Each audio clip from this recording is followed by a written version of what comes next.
Sejam bem-vindos mais uma vez ao 13º episódio do podcast Dev de Sucesso. Podcast que vai te ensinar a ganhar sua vaga em doll ou euro, libra. Libra agora. Ixi, o cara tá na Europa. Hoje aqui eu tô com o Vitor Canato, amigo meu de longa data, estudamos no UNB. Eu conheço esse cara há um tempão e hoje ele é europeu. Londrino. É. O cara já tá há quantos anos na Europa? Cara, foi em 2017, foi uns 5 anos já. 5 anos e hoje ele vai contar essa historinha pra mim. Então, se inscreve no canal, marca o sininho e lembra de seguir a gente. Dev de Sucesso no Instagram e Dev de Sucesso no TikTok. Canato, conta pra gente aí, cara. Como é que você foi parar na Europa ali? O que você fazia antes aqui pelo Brasil? Dá um briefing pra gente. Quantos anos você tem? Tô com 31 anos agora. E aí, minha jornada começou... tentando dar uma resumida assim, mas eu jogava Ragnarok Online. Você veio mais um dos jogos aí para da TI. Mais um dos jogos. E pô, o que aconteceu é que eu era muito ruim no jogo, mas muito dedicado. E aí, quando chegou a época do ensino médio, eu parei de jogar, porque tomava muito meu tempo, eu queria estudar pro vestibular. Mas eu não consegui largar o vício. E aí eu comecei a jogar em servidores privados. Um desses servidores privados, ele falou assim, estamos contratando GMs, né, o pessoal que comanda o jogo, para poder fazer parte da equipe. E aí algumas coisas aconteceram bem interessantes. Primeiro eu percebi que, putz, eu tava ali para ter um momento de lazer. Eu já queria ajudar a organizar a parada, eu já queria me envolver ali na organização do servidor. E outra coisa é que, primeiramente, eu não passei no processo seletivo. E aí foi muito massa. O processo seletivo tinha um texto gigante, assim, num site. Aí eu, foda-se, não li porra nenhuma, fui lá pro final, cliquei no link, entrei no TeamSpeaker, que era tipo um Discord, né? TS. Entrei lá no chat e falei, e aí, galera, como é que eu consigo a vaga de GM aí? Aí, mano, o nego riu de mim na hora. E aí eu fiquei envergonhadaço, tá ligado? Um moleque de 15, 17 anos, sei lá, 16 anos. E aí vazei, eu tipo, velho, me sentindo malzão. Não passei, obviamente, no processo seletivo. Aí depois abriu de novo, aí veio o texto, eu falei, não, agora eu vou... Agora eu vou prestar atenção no que eu tô fazendo, eu vou ler. E aí eu comecei a ler o texto, tipo, explicando a vaga, né? Aí lá no meio, tinha um parágrafo que falava assim, então, tudo que você leu até agora é inútil. A gente deixou as informações de como realmente se inscrever nesse processo seletivo escondido nessa página, escrita em branco. Então você tem que selecionar a página para achar a parte que está escrita em branco, que você não consegue ver, para saber como se alistar corretamente. Caramba. E aí eu, putz, é isso, selecionei a página, achei a parte em branco, vi o link certo, me inscrevi. E aí isso me foi ali, jovem, né? Eu falei, porra, eu preciso prestar atenção nas coisas. Não adianta só ir lá, chegar e fazer. Eu preciso ter um foco naquilo que eu tô fazendo. Anyway, passei. Tinha várias coisas que eu podia fazer. Você aprendia a cuidar de fora, aprendia a cuidar do jogo, né? Mas o que importa é que tinha um cara na equipe que tinha 14 anos, eu tinha 17, e ele era o programador do servidor inteiro.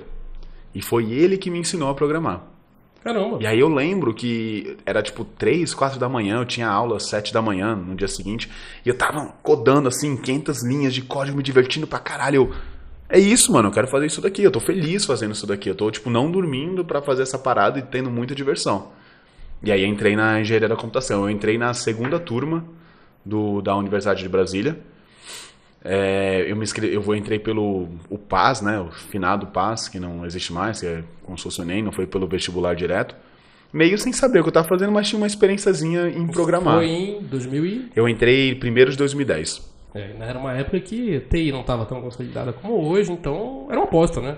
Não, e hoje, né, a gente vai chegar nesse ponto, eu trabalho com Android, é uma época que nem existia Android basicamente, na época estava sendo desenvolvido. Smartphone, uma parada que, whatever. Esse é o primeiro iPhone de 2007. Então, isso. Dali pra frente que a gente tem uma evolução, digamos assim, mais acelerada. Que começa, do mobile, né, em geral.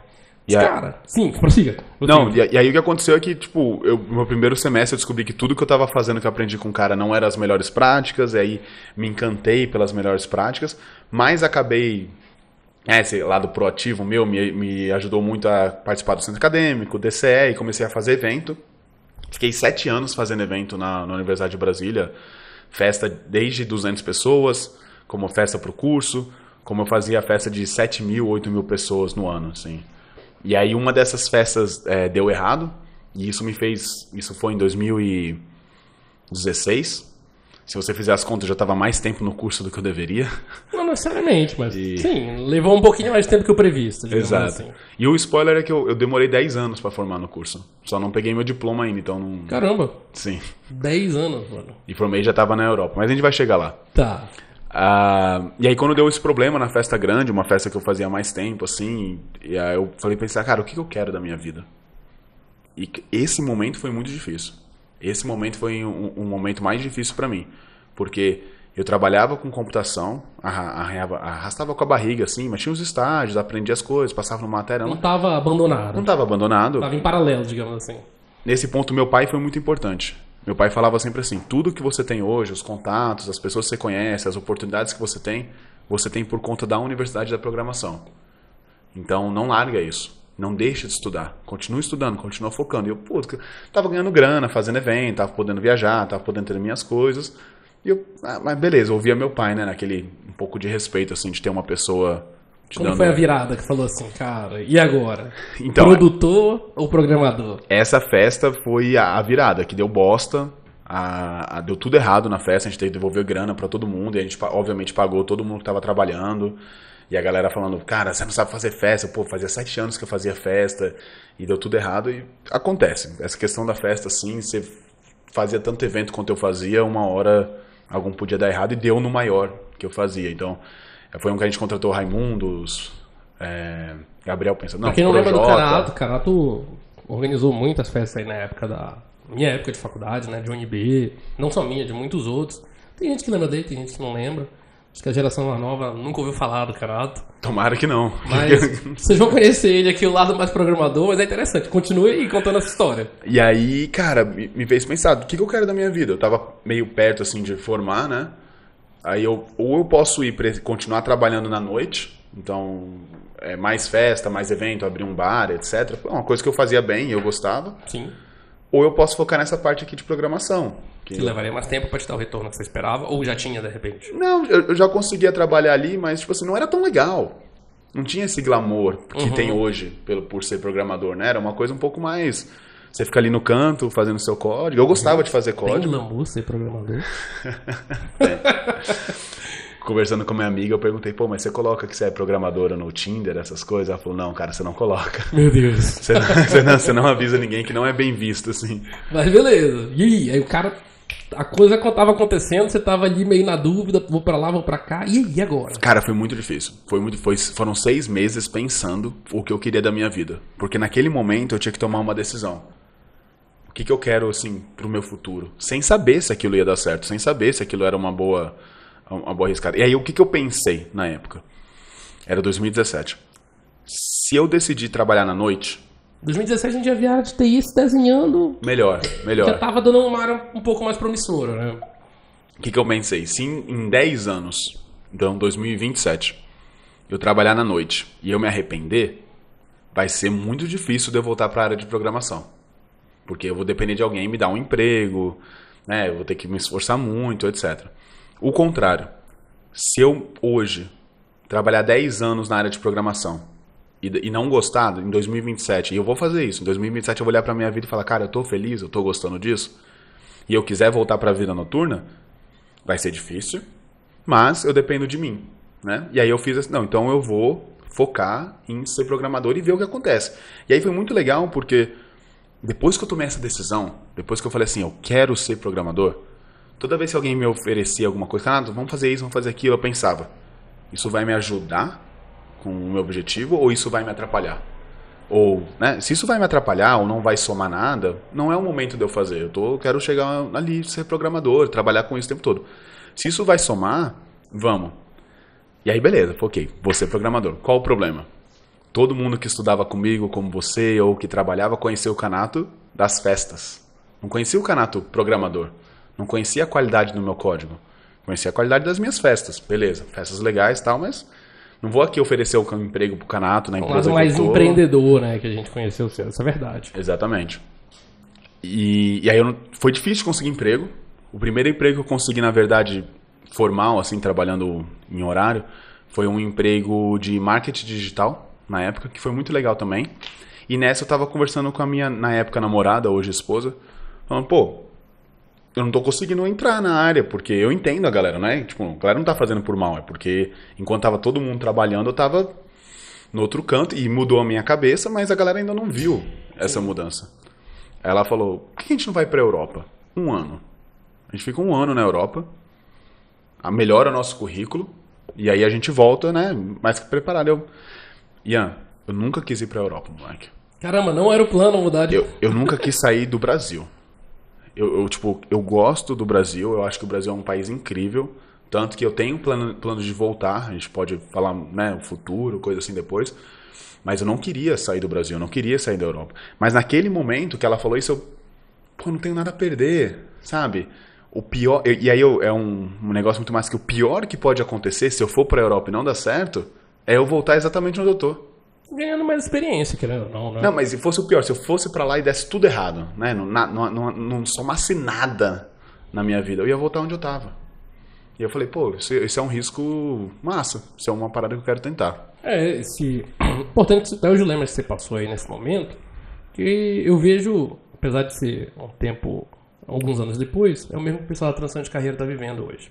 Essa grande dúvida aí, eu arrisco, eu não arrisco. É hype ou não é hype? Eu devia ter arriscado 3 anos atrás? Será que eu perdi o momento? Que essa reflexão é muito importante. Se você não embarcar na TI agora, você não vai embarcar daqui a 3, 4, 5 anos. Talvez já seja outra coisa que a gente vai estar vivendo. Nem a gente que está no meio sabe o que vai acontecer. Tem um monte de coisa acontecendo aí, IA vindo aí, prometendo mundos e fundos. Se vai acontecer ou não, só o tempo vai dizer. Mas esse questionamento, essas dúvidas, eu acho que é o que norteia e gira. Agora, você encontrou um caminho, você tomou uma decisão, olhou e foi. E a galera fala assim, como é que você decidiu? Cara, você decide sem saber. Você só decide, vai acredita depois, né? E vai. E você tem que tentar pra poder validar. Aí, vamos pra Europa? Como é que foi o início dessa jornada? Vocês realmente tomaram essa decisão? Então eu e minha, né, na época, namorada, vamos pra Europa? Vamos. Então vamos começar a aplicar. Como que a gente aplica? Primeiro passo quero ir pra Europa. Vai. Porque parece fácil o jeito que você tá falando. Você pega um avião e... Mano, compra passagem e vai. A gente começou a olhar algumas coisas, tem alguns sites que trabalham com isso, e eu tive muita sorte de ter alguns amigos que trabalhavam na ESEC aqui de Brasília, que já tinham me falado da ESEC. A ESEC já falaram aqui no... Já apareceu aqui alguns episódios, a gente teve o Fernando Luquezzi, que foi um deles. Acho que o que eu me recordo de primeiro foi ele. Teve outras pessoas que foram pelo Ciência Sem Fronteiras também, mas aí outra experiência. Acaba criando contato, mas outra experiência. E aí a ESEC tem 3 programas, o que eu fui chama Global Talent, que basicamente é um programa que eles te garantem um emprego em algum lugar. Você não conhecia a ESEC? Foi pela internet? Não conhecia a ESEC. Eu já tinha amigos que tinham falado sobre ela pra mim, aí eu entrei lá no site, ESEC. Aí por acaso, o cara que tava liderando a ESEC na época, me conhecia da UNB. Caramba. Cara, contato UNB é muito louca, né, gente? É muito bom. E ser uma pessoa, tipo, que trabalha direito, íntegra, e aí o cara me viu, ele não me viu, tipo, lá vem um cara, tipo, o Canato, aquele cara, eu gosto dele, né? Deixa eu mostrar pra ele as coisas e tal.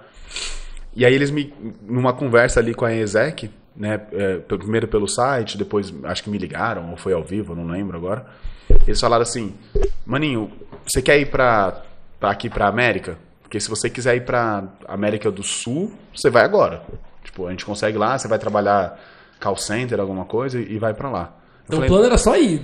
Só ir. Aí eu falei, não, eles me ofereceram isso. Eu falei, e aí, cara, quando você tem definido o que você quer, isso. Fácil, me ofereceram uma parada muito massa, uma experiência muito massa, só que aquilo não ia agregar no que eu queria. E aí, por isso que é importante ter o seu plano maior, sacou? Tipo, uma parada que você vai definida o que você quer fazer. Porque aí eu falei, não, o que eu quero trabalhar com programação e eu tava desenvolvendo Android na época, né, tava aprendendo, e eu quero que não seja na América, qualquer lugar. Por quê? Caramba. Já que eu vou fazer um intercâmbio, eu quero conhecer culturas que são novas pra mim. Já que eu vou ficar 1 ano fora, quero conhecer um lugar diferente. E aí começou. Pega o meu currículo, ou pessoas de ESEC do resto do mundo começam a ver. Aí eu comecei a fazer entrevista. Cara, eu fiz muita entrevista, velho. Aí calma, quando você vai lá na ESEC, você tem que pagar alguma coisa, você tem que falar com alguém. Como é que funciona esse processo de inscrição? Eu não sei como é que é hoje. De aplicação, vamos dizer assim. Eu não Ou sei como é que funcionou? Exatamente.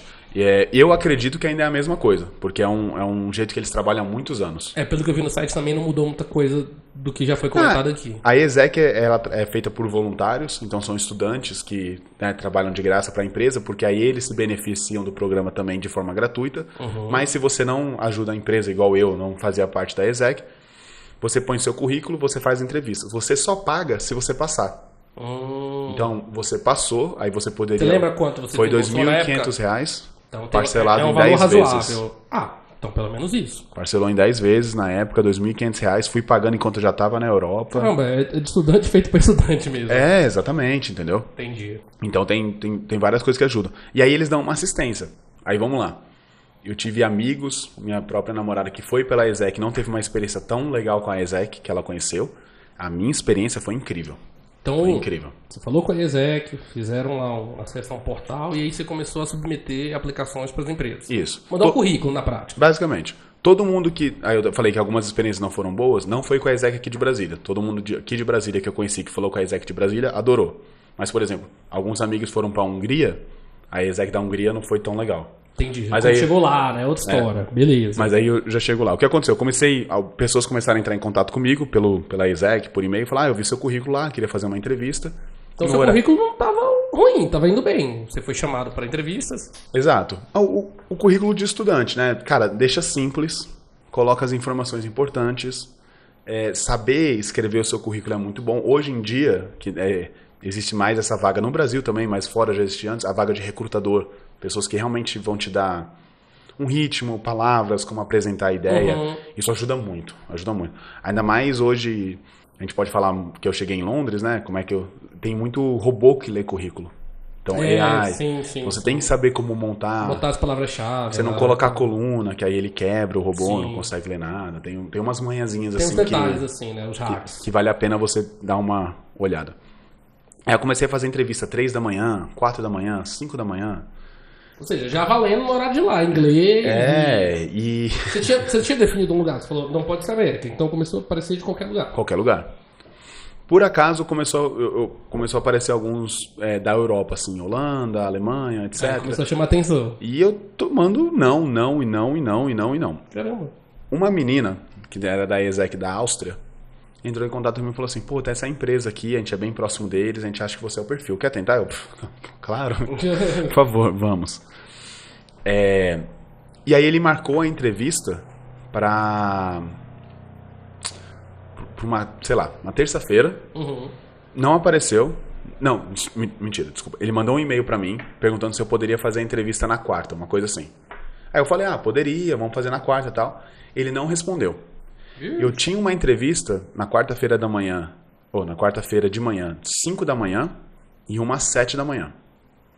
E aí eu acabei a entrevista das 5 da manhã, que foi horrível, e eu falei, pô, aquele cara não me respondeu o e-mail. Aí mandei um outro e-mail. Falei, você não me respondeu, mas era Corner o nome dele. Corner, você não me respondeu, mas eu não queria perder uma oportunidade massa só porque, sei lá, você não viu meu e-mail, alguma coisa e tal. Aí ele me respondeu, no mesmo minuto, falou assim, tá livre agora? Aí eu, tô. Aí ele, não, vamos fazer uma chamada. Pum, abriu a chamada. Na hora. Ele, não, desculpa, eu realmente não tinha visto seu e-mail, eu tinha esquecido, não, vamos conversar aqui. A gente começou a trocar uma ideia. Aí ele falou, não, gostei de você. Tá livre hoje à tarde? 1h30 da tarde? Eu falei, tô. Vou pedir pro cara que é o técnico da minha empresa, que ele era o CEO, né? Caramba, você já saiu com a primeira entrevista com o dono já. Sim. Não, mas era uma empresa pequenininha, 20 pessoas, né? Era realmente uma startupzinha, assim. Mas já tinha bastante gente, né? Já. Não, fiz entrevista com a startup com só tinha os founders, 3, 2, às vezes. Era um cara que fazia o app e outra pessoa que tinha ideia. Exato. E aí eu já saí dessa entrevista, caralho. Agora vai. Foi rápido e tal. De tarde eu fiz a entrevista com um cara que era o CTO da empresa. Ele me perguntou sobre Android, me perguntou sobre desenvolvimento. Aí eu falei, agora vai vir a parte técnica, né? O testezinho, que eu sou ruinzão. Tava aprendendo ainda, não tinha muita confiança. Você não tinha muito formato, né? Não tinha muita experiência. Você foi na cara da coragem, quer conversar de conversa. E, cara, uma coisa que eu fiz errado nessa época, que eu aprendi depois, é que eu fazia as entrevistas, tomava não, e eu não aprendia. Eu não perguntava, por que eu tomei não? E isso tudo, essas entrevistas que a gente tá falando aqui, tudo em inglês já, né? Tudo em inglês. Valendo ali. Meu inglês era ruim, velho. Meu inglês era Mas era compreensível, você passou, ué. Aparentemente... Aí beleza, vamos lá, entrevista técnica. Aí veio mais um testinho. Não veio a entrevista técnica. Não veio? O cara conversou comigo e falou assim, pô... Só o CEO, não teve a entrevista tarde. Teve a entrevista tarde com o CTO, Tá. a gente conversou. Mas e aí, assim, alto nível e tal. Alto nível. E ele falou, pô, deu pra entender que você... Sabe o que tá fazendo. Você sabe do que você tá falando. Uhum. Quando você pode vir? Aí eu... Sei lá, daqui a um mês. Não foi nem um e-mail, nada. Quando pode ver? Daqui a um mês. Ele, não, beleza, vou falar com o CEO. E se for rolar, a gente te manda uma proposta. Dia seguinte, no e-mail, pum, proposta. E aí, quando chega a proposta, chega junto com a exec, né? A exec cuida... Isso que eu ia perguntar, porque eu lembro desse programa, ele, até certo ponto, os salários são mais baixos, né? Como é que foi essa análise? Eles fazem a oferta pra você? Você já sabia se o que eles te ofereceram era bom ou ruim? Você não tem noção, né? Do que é um salário bom, do que é uma parada lá. Porque você foi meio que pegou de surpresa, não? Sim, não, e como eu tava aplicando pra vários lugares diferentes, não tem como eu parar e estudar a Áustria. Sim. Inclusive, olha lá, minha ignorância geográfica. Quando eu tava conversando com o CEO, ele falou assim, então, se você vier pra cá, você vem pra Áustria e tal. Eu pensando, o lugar dos cangurus, cara. Austrália! Aí eu, não, isso é Austrália. Eu, não sei onde é. Ele, não, que você vai morar a empresa é em Viena. Aí eu, Viena, aquele lugar dos barquinhos. Eu, não, isso é Veneza. Aí eu, caralho, eu tô fazendo a entrevista, eu não faço ideia de onde é esse país, do que eles falam. Eu não sei o que a empresa faz, velho. Tá ligado? Tipo... Eu quero fazer um Android isso. Não, eu só, vamos, porque é aquele negócio, eu tenho um objetivo, isso vai me ajudar a chegar no objetivo, então tá valendo a pena. Deu tempo de cair a ficha, eu passei. Cara, caiu a ficha quando eu cheguei lá e vi que eles falavam alemão. Tá, mas calma, você recebeu um e-mail no dia seguinte. Então, eu recebi um e-mail... Você pediu um mês pra ir, aí você abandonou os outros processos, ou não passou? Eu não passei em porra nenhuma, né? Esse foi o que o que deu certo. Exatamente, os outros foram não. Na época aí, como é que vem uma oferta lá? Era boa, era ruim? O que eles te ofereceram? Porque mal ou bem, beleza que você tava com plano de ir voltar e seja o que Deus quiser. Mas era uma mudança de país, né? Cara, foi muito louco, assim. E... esse é o lado bom de ter a exec. Se não for a exec, alguém que tá ali te dando suporte, um recrutador, alguma coisa. Porque a exec me garantiu o quê? Dentro do processo da exec, eles vão te dar um salário mínimo nessa vaga, mas é um salário que você vai conseguir sobreviver na cidade. Então, por exemplo, a gente mora em Brasília.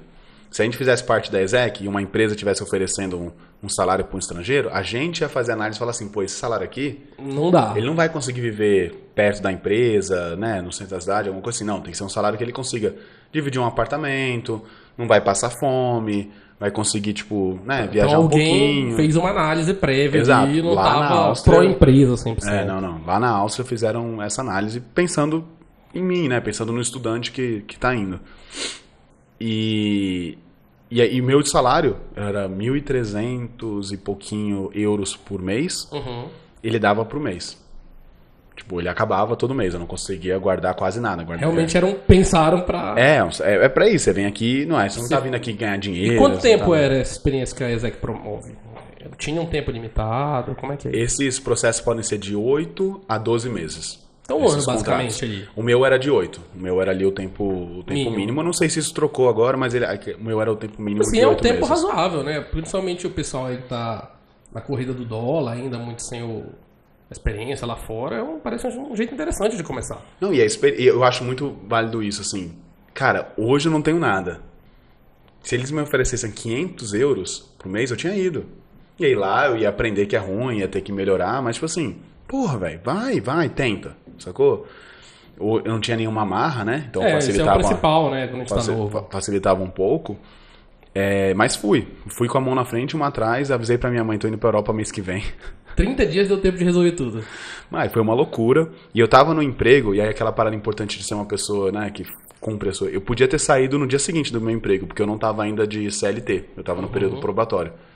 Mas eu falei pro cara, eu tô saindo, você me deu treinamento, então eu vou ficar até o final. Até porque mais um mês de salário, né, ajudaria um pouco, né? Mas seria mais fácil pra mim ter vazado e ter feito meus corres, pegar um dinheiro emprestado com alguém, depois pagado, etc. Mas eu falei, não, você me ajudou quando eu tava procurando emprego, eu vou ficar aqui mais um mês pra você achar alguém também, pra me pôr no lugar. E se você achar alguém que quiser mandar embora, tudo bem, sacou? Mas eu não quero te deixar na mão, tal. Isso foi foi bem massa. Sim, isso é importante, né? É deixar a porta aberta por onde a gente passa, né? Vai que tem que voltar, né? Dia de manhã. E aí no meu contrato, que não era obrigatório, eles também deram casa e um carro pra gente se transportar. Por quê? A empresa era numa cidade, a casa era em outra cidade, que era a casa do pai pai da namorada do dono, então do sogro do dono. E aí eles deram um carro só pra gente, tipo, movimentar, ir pra um lado pro outro, etc. Mano, fui. Pô, parecia bom demais, né? Um mês depois, tipo, peguei minhas coisas, fui, cheguei lá, a menina que, né, conversou comigo primeiro da ESEC me recebeu, é que eu falei, minha experiência foi ótima, todo mundo me recebeu muito bem, conheci muita gente. Mas já cumpriu 100% o papel que ela se propôs, né? Exatamente. Legal. Tal. E os primeiros 8 meses ali foram muito bons. Aí... E depois foi muito ruim. Enquanto você esteve coberta ali pela ESEC, deu tudo certo. Deu tudo certo. Aí depois, mano... Você chegou lá, desenvolveu um trabalho tranquilo, você sentiu alguma dificuldade? A proposta do que você tinha que fazer, claro que você conversou, passou por uma entrevista e tal, ela estava compatível com o conhecimento que você levou? Não, eu era um bosta. Meu Deus! O que aconteceu? Eles contrataram uma empresa, uma fábrica de aplicativo para montar o aplicativo. Entregaram um aplicativo para eles decidiram, agora que a gente tem um aplicativo, a gente não precisa mais da fábrica, vamos contratar uns desenvolvedores júniores aqui, então era eu de Android, contrataram 2 turcos, um turco veio para fazer o iOS e o outro turco veio para fazer o servidor. Todo mundo de ESEC ou não? Os 3 de ESEC. Legal. E o CTO também fazia o servidor, ele era de lá mesmo, então ele comandava nós 3 assim, mas ele era de lá. O cara de iOS já tinha trabalhado com iOS, então ele me ajudou muito assim, em pensar em aplicativo para celular, esse tipo de coisa. O cara de servidor também já tinha uma experiência de servidor e ele tinha o CTO para conversar. E eu aqui, ó. Se vira aí. E aí o que acontecia? Eu usava muito o código que o cara tinha feito para espelhar, tipo, ele fez desse jeito, então eu vou fazer também. Vídeo no YouTube, documentação que não era tão boa na época. Eu tava trabalhando 60 horas por semana, 70 horas por semana. Mas tava com experiência também, tava tudo valendo a pena. E é o momento de focar, pô. Eu fui pra lá pra isso. Não tinha aquele foco de aprender Android. Eu não fui pra Europa pra viajar. Sim. Nada contra. Se você fizer a ESEC pra ter uma experiência de morar fora e conhecer um lugar diferente, massa. Eu tinha um plano. Qual foi o objetivo ali? Eu coloquei pra mim que em 5 anos, não, em 10 anos, né? Eu queria chegar num cargo de chefia. Eu queria chegar num cargo de liderança de time. Ou de liderar um time de Android, umas 6 pessoas, ou de liderar um time de Android e de iOS. Gravem isso, que ele chegou lá, hein? Em um pouco menos de tempo. Então eu tava aqui, ó, focado, estudando, trabalhando e aprendendo. E o que eu não tinha de conhecimento eu colocava de esforço. Colocava de hora pra fazer a parada aparecer. Não posso reclamar desse momento. O cara deu uma BMW pra gente dirigir, pra mim e pros 2 turcos. Era verão, então o sol nascia muito cedo, 4 da manhã, se punha 10 da noite, então a gente tinha muito pra aproveitar. Foi incrível, cara. Sucesso ali, os primeiros meses. Melhor que a encomenda, muito melhor. Foi incrível. E aí... E o que aconteceu aí no final dos 8 meses, que a gente não tá sabendo? Ao final dos 8 meses, ele falou assim, Canato, porque o meu visto, eles me deram visto de 1 ano, quando eu fiz meu visto. Entendi. Então, eu fui sem visto, o que eu descobri depois que foi uma coisa legal.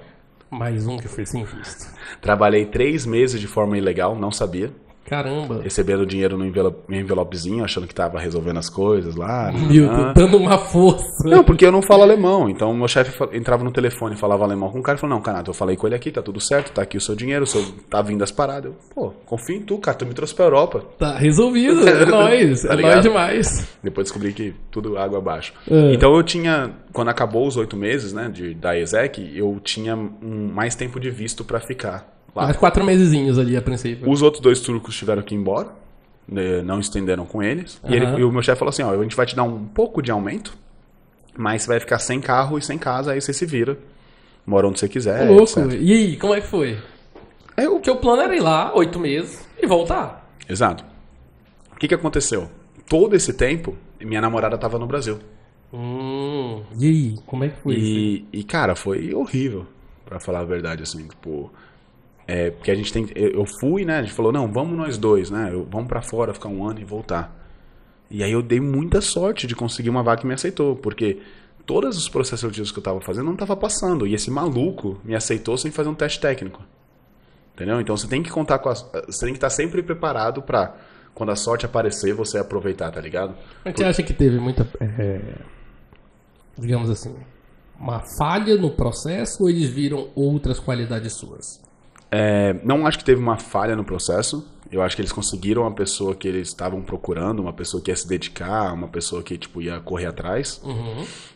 E se eu não estivesse procurando emprego ainda naquela época, eu não teria visto essa vaga. Mas eles poderiam ter contratado uma pessoa que não fosse tão boa. Eles correram risco, digamos assim. Correram risco. E a gente sempre corre. Por isso que é temporário, esse tipo de coisa. E eu podia ter chegado lá, por exemplo, cara, já tô na Europa, vou viajar, vou Falou, dar uma volta. Não consegui fazer, sei lá, contratar alguém que sabe fazer e me ensinar. Não, vestiu a camisa e matar o problema lá, né? E eu era muito, tipo, eu tive empresa aqui no Brasil, né, de evento, eu era, não, o cara tá me dando, vou comprar a briga com ele, vamos fazer essa empresa levantar. Eu era muito, tipo, agarrado, assim, à empresa. Ainda sou um pouco menos, mas ainda acredito muito no que eu tô fazendo ali, de fazer de uma forma bem feita. Sim, claro. E aí, ele me deu, né, um aumento salarial, eu saí da casa que tava lá, mudei pra Viena, a capital da Áustria. Então o plano era estender mais 4 mesezinhos ali pra experiência ficar de um ano. E talvez entrar de novo com o visto e tal. E é que eu tava contando da minha namorada na época. Enquanto eu tava lá, ela tava tentando aplicar pra vagas, ela falou minha administração, pra vagas na Europa. E ela não tava conseguindo. Então, é difícil, né? É uma dificuldade grande. É uma dificuldade real, assim, de você conseguir essas coisas. Como eu disse, muita sorte. Tudo bem, era estudado, fazia engenharia da computação, né? Mas aconteceu. E aí, ela não ia me visitar também. Porque ela tava assim, como é que eu vou comprar uma passagem pra ir pra Europa? Cara, vou te visitar. Aí eu volto, às vezes passo num processo seletivo, tem que ir de novo. Melhor eu ir quando eu passar num processo seletivo. Sim. E, cara, foi muito difícil, porque eu tava, tipo, vivendo um momento diferente, ela ficou, então, né, rolou um momento ali de, você tá vivendo uma coisa nova na Europa, e eu tô vivendo a mesma vida sem você. E a gente tá namorando à distância, com horários diferentes. Ali, né? Foi muito difícil, muitas horas foram muito difíceis. Aí quando deu 6 meses que eu tava lá, eu falei, cara, já faz 6 meses que você tá procurando e não tá conseguindo. Vem me visitar. Tipo, real, assim, tipo, vamos se ver, por favor, eu tô, tipo, com saudade, eu quero te mostrar as coisas que eu tô vivendo, vem. Aí ela comprou a passagem pra ir. Quando 1 ou 2 semanas antes dela ir, é só fazer esse parênteses aqui que é importante, mas 1 ou 2 semanas antes dela ir, um processo seletivo, ela foi em março, um processo seletivo dela que tinha parado em novembro, ficou sem resposta, deram um ghost nela assim, mandou mensagem pra ela e falou assim, você ainda quer essa vaga aqui? Tá afim? E ela, quero. Inclusive, vou estar na Europa daqui a, 2 semanas. A gente pode fazer a entrevista ao vivo. A galera, beleza. Pareça aqui. Não, chega aqui no escritório, pá. Sexta-feira, eu tava na Áustria, né? A gente viajou um pouco, ficou junto, passeou pela Europa, o que deu ali, o que o dinheiro possibilitou. Sexta-feira a gente foi pra Budapeste. A intenção era passar o final de semana em Budapeste, domingo voltar. Budapeste é onde? Na Hungria. Tá. E aí, segunda ela voltaria pro Brasil. Domingo a gente voltava pra Áustria, segunda voltava pra... Sexta-feira a gente chegou lá de manhã, 9 da manhã. Ela fez a entrevista 10h30 da manhã. Saímos, fomos pro Airbnb. Acabamos de arrumar as coisas ali no Airbnb, né? Desci pra pegar uma comida, ligaram pra ela e falaram assim, então, você passou, não volta pro Brasil. Assim, fácil, simples. Fica aí, se você quiser a vaga, não vai embora. Porque tem mais uma semana de março, você começa em abril. Caramba! E aí, em vez de curtir a cidade, a gente... E agora? Sacou? Aí, a história dela, né? Ela conversou com a família deu muita força. Não, fica aí. Depois mandaram roupa pra ela por outras pessoas, etc. Sim. Mas o que aconteceu foi... Isso foi mais ou menos na mesma época, né? Os 8 meses, que eu peguei um novo contrato. Que eu tava mudando pra uma casa nova. E aí a empresa parou de me pagar. O CEO... E, mano, startup, tá ligado? Eu cheguei lá o primeiro dia, tive que montar minha cadeira. Meu Deus! Tinha salário que... Às vezes o salário caía inteiro no dia certo, às vezes não caía nada, às vezes caía metade, aí vinha picado. Senhora. Aí o CEO era... tinha reunião com o CEO 10 da manhã, ele só aparecia 2 dias depois, ninguém conseguia falar com ele, mas ele, desculpa, tá falando com investimento, fornecedor, e a gente aqui, codando. E a empresa já tinha umas 20 pessoas.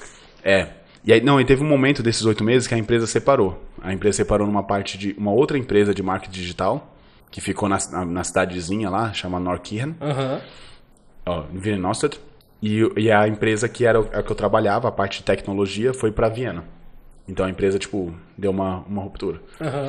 E aí essa que eu tava, Foi essa que o CEO, tipo, tentando tocar a empresa, tentando pegar investimento, reunião, ele aparecia, desaparecia, salário atrasava, não atrasava, aí aparecia a bonificação. Aí ele aparecia, não, vamos fazer um almoço todo mundo, aí todo mundo comia junto, era bem legal, tal, eles pagavam lá. Então, quando o salário não caiu, em abril, pô, faz parte. Daqui a pouco cai. Daqui a pouco cai. Tá tudo certo. Aí ligamos pro cara, ele, não, resolveu um negócio aqui, tem que movimentar dinheiro ali e tal, não, beleza. E não cai. Aí daqui a pouco fala, pô, mano, tô sem grana. Aí ele, não, toma aqui 100 euros. 100 euros. Pô, beleza, né? Pelo menos passar a semana aqui, sei lá. E aí o segundo mês não caiu. Aí quando, de graça. Aí quando não caiu o segundo mês, eu tipo, cara, eu vou parar de ir pra lá, né? Aí eu vou trabalhar de casa, porque eu economizo uma grana, como em casa. E todo mundo assim, meio que sem saber o que aconteceu. O CTO, que era amigo dele. Não era só você que tava nessa situação. Era generalizado. A galera tá... Por isso que você tá indo na gringa. E aí ele aparecia lá, e aí explicava, e aparecia muito por telefone e tal. Quando deu o terceiro mês que não recebeu o pagamento, a gente, mano, o que tá acontecendo? E aí a gente descobriu que ele botou €500.000 na mala e voou pra fora da Áustria. Oi? Vazou. E vocês achando que só brasileiro dá golpe, né? Ele deve ter feito o cálculo assim, falou, velho, pra eu ganhar €500.000, essa empresa tem que crescer tanto, nananã.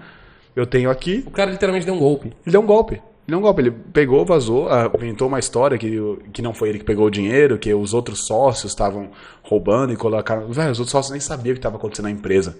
Quando a gente chegou lá, falou, a gente tá sem receber pagamento. Eles, como beleza, você tá sem receber você estava pagamento? 3 meses sem receber na Europa, que você já não recebia muito. E aí, quando é que bateu o desespero? Acho que no primeiro mês, assim, porque eu não tinha dinheiro guardado. Não, Nossa, porque o que aconteceu foi, tipo assim, foi bem quando, por isso que a história é importante, foi bem quando a minha namorada foi morar em Budapeste. Então, eu poderia voltar pro Brasil? Sim, poderia voltar pro Brasil. Sempre tem essa opção, né? Como eu falei, piores hipóteses, volto pro Brasil, experiência fora. Tá tudo certo.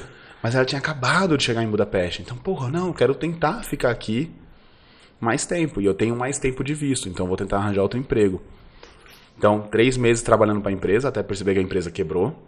Aí... Calma, mas ele parou de te pagar enquanto o contrato da ESEC estava vigente? Não. Logo depois? Logo depois. Então você tá com 11 meses já, 10, 11 meses ali. Não, porque os primeiros meses... Você tava legal, não contou. Legal. Então você tava ali na prática com 15 meses de saldo e chegando no mês 11, mais ou menos. Não, eu tava com... 8, 9, 10, 11... 11 meses de total. Mas você tinha 15. Mas não, tinha menos. Eu tinha pago menos de imposto, porque eu tava ilegal. Entendi. Então eu tinha 7 meses de pagando imposto. E aí quando rolou, tipo, eles declararam falência na empresa... porque conta o pagamento de imposto, interessante, não sabia dessa conta. O que acontece? Se você é europeu, você tem direito ao seguro-desemprego. Se você não é europeu, que era o meu caso, você tem direito ao seguro-desemprego após 1 ano... Sensacional, você não tinha direito a nada. Eu não tinha direito a nada. Parabéns, coisa boa. E aí os contratos... Aí eu fui no sindicato, moleque, o sindicato salvou minha vida, velho. De verdade, assim. E aí eu fui no sindicato, só que, velho, o sindicato... O cara foi no sindicato. Eu sabe que os caras só falam mas quem te instruiu aí o sindicato? Calma, deu problema. Deu problema, parou de pagar, Quem foi a primeira pessoa que você foi atrás? Minha mãe. Não, tô brincando. Eu fui atrás de você, pô. Quando você tinha a sua empresa, eu pedi pra você me arranjar uns freelancers. Caramba, é verdade, você fez um freelazinho lá, velho. Pra poder fazer um negócio lá, O cara tava na Europa fazendo freela em real, velho. Pro Brasil, pra poder pagar meu aluguel. Caramba! Aí foi uma solução criativa. Tem que se virar, né, cara? Na hora do aperto, o sapo pula. E aí... Contatos, viu o poder do contato aí? Porra, velho, faz muita diferença. Então, eu tinha um projeto e você fez o projeto, rapidão, sim, inclusive. Eu fiz quase tudo, só a parte de, acho que uma parte de chat ou de iOS que eu não conseguia muito bem, aí você me ajudou. Até tipo, eu lembro que deu certo esse esquema aí que a gente fez. Entregamos. E aí, primeiro, como todo mundo tava meio na mesma, o CTO, que era o cara de lá, ele era o meu ponto principal de contato, porque ele era o outro desenvolvedor. Que foi outro que ficou na mão nessa brincadeira toda. Ficou na mão também. E ele falava alemão, né? Ele era da Áustria. Então ele conseguia ler e se comunicar melhor e conhecia os outros sócios, etc. Então eu ficava meio na cola dele. Então ali. A Áustria, ela fala alemão, na verdade. Fala alemão. Curioso. É um braço ali da Alemanha, quase, né? Uhum. É totalmente independente, tem a própria cultura, mas tem muitas similaridades. Entendi. Por assim dizer. E aí ele foi meu ponto de contato. Só que aí o que acontece? Tinha eu, na época, tava eu e eu fiquei muito amigo de uma mina que tava trabalhando lá como marketing digital. E ela não tinha um contrato assinado ainda. Ela tinha só o freelance. Nossa. eu consegui recuperar o que a empresa me deveu. Ela ganhou 200 euros, assim, por... Vixe, porque não tinha 3, nada. porque ela não tinha Mas aí, nada assinado. então, o CTO te ajudou a você aí ao sindicato e descobrir seus direitos, digamos assim. E aí que a coisa funciona, né, cara? Porque o sindicato falou assim, você tá certo, relaxa, talvez demore, mas a gente vai tomar conta do processo agora. E aí eu... Fazer Beleza. o quê? Né? Acreditar, né? Beleza, você falou aí, eu acho que eu me fudi, mas eu vou acreditar. Então, vamos lá. E aí, isso vai voltar em dezembro, no final do ano. A gente tava ali em abril, maio, junho, meio do ano, mais ou menos. Então, 3 meses trabalhando sem receber nada. No 4º mês, eu comecei a procurar emprego. E aí, cara, procurar emprego. O que aconteceu? E aí, como é que é? Você já tava lá com o visto mais ou menos de trabalho, Eu estava legal no país, mas não pra trabalhar. mas não para trabalhar. E como é Porque que o meu foi isso? visto era vinculado A empresa, à empresa que te levou e quebrou. sumiu. Exatamente. Então eu comecei a procurar, algumas empresas me acharam legal, mas eu não tinha tanta experiência, etc. E, cara, vários não de novo, vários Mas não só de novo. estar lá, te respondiam mais, pelo menos. Pelo menos eu conseguia ir lá, né? Eu conseguia fazer a entrevista, Porque a gente tá falando Cara a isso, cara. que ano era isso? isso era 2018, Então você ainda ia bater a porta desse pessoal. né? basicamente. Depois que tem eles... que lembrar que ele, assim, a gente tá contando a história aqui, parece estranha, mas não é não, cara. Em 2018 não tem esse negócio de trabalho remoto ainda. Não, você Era ia um todo negócio dia pro ali escritório. Normal, era isso. E ninguém pedia pra ficar em casa, assim, era exceção da exceção da exceção. Exceção mesmo. Não, a galera que pegava trem pra ir pro centro da cidade, pegava trem todo dia. Normal, você vai pro É. escritório como um emprego comum. E aí, beleza. E como é que foi? Aí você bateu a porta do pessoal, o que Aí, aconteceu? mano, teve um cara lá da empresa, eu fui trabalhar numa empresa de realidade aumentada pra navegação interna. Você conseguiu um novo emprego, então. Eu fiz a entrevista, Aham. e aí eu acho que esse cara, ele olhou pra mim e falou, mãe, esse moleque tem potencial, merece, sacou? E ele falou assim, a gente não tem a área de Android aqui ainda. Ah, isso aconteceu tantas vezes comigo, mano. A gente quer contratar você, só que a gente só pode contratar depois que a gente achar o sênior. Porque você não tem experiência, então a gente não vai contratar você sem o sênior. E eu tipo, foda-se. Eu me viro, deixa eu me virar. Eu preciso de emprego, preciso de dinheiro. E isso aconteceu comigo mais de uma vez. Acho que teve uns Caramba. 3 empregos que a galera falou assim, pô, a gente quer te contratar, mas primeiro a gente tem que contratar o gerente, ou o sênior, ou qualquer coisa, alguém acima de você pra, né, poder te contratar. E aí eu, puta que bosta, tal. 2 semanas depois eles conseguiram essa pessoa, e aí me contrataram. Aí o que aconteceu?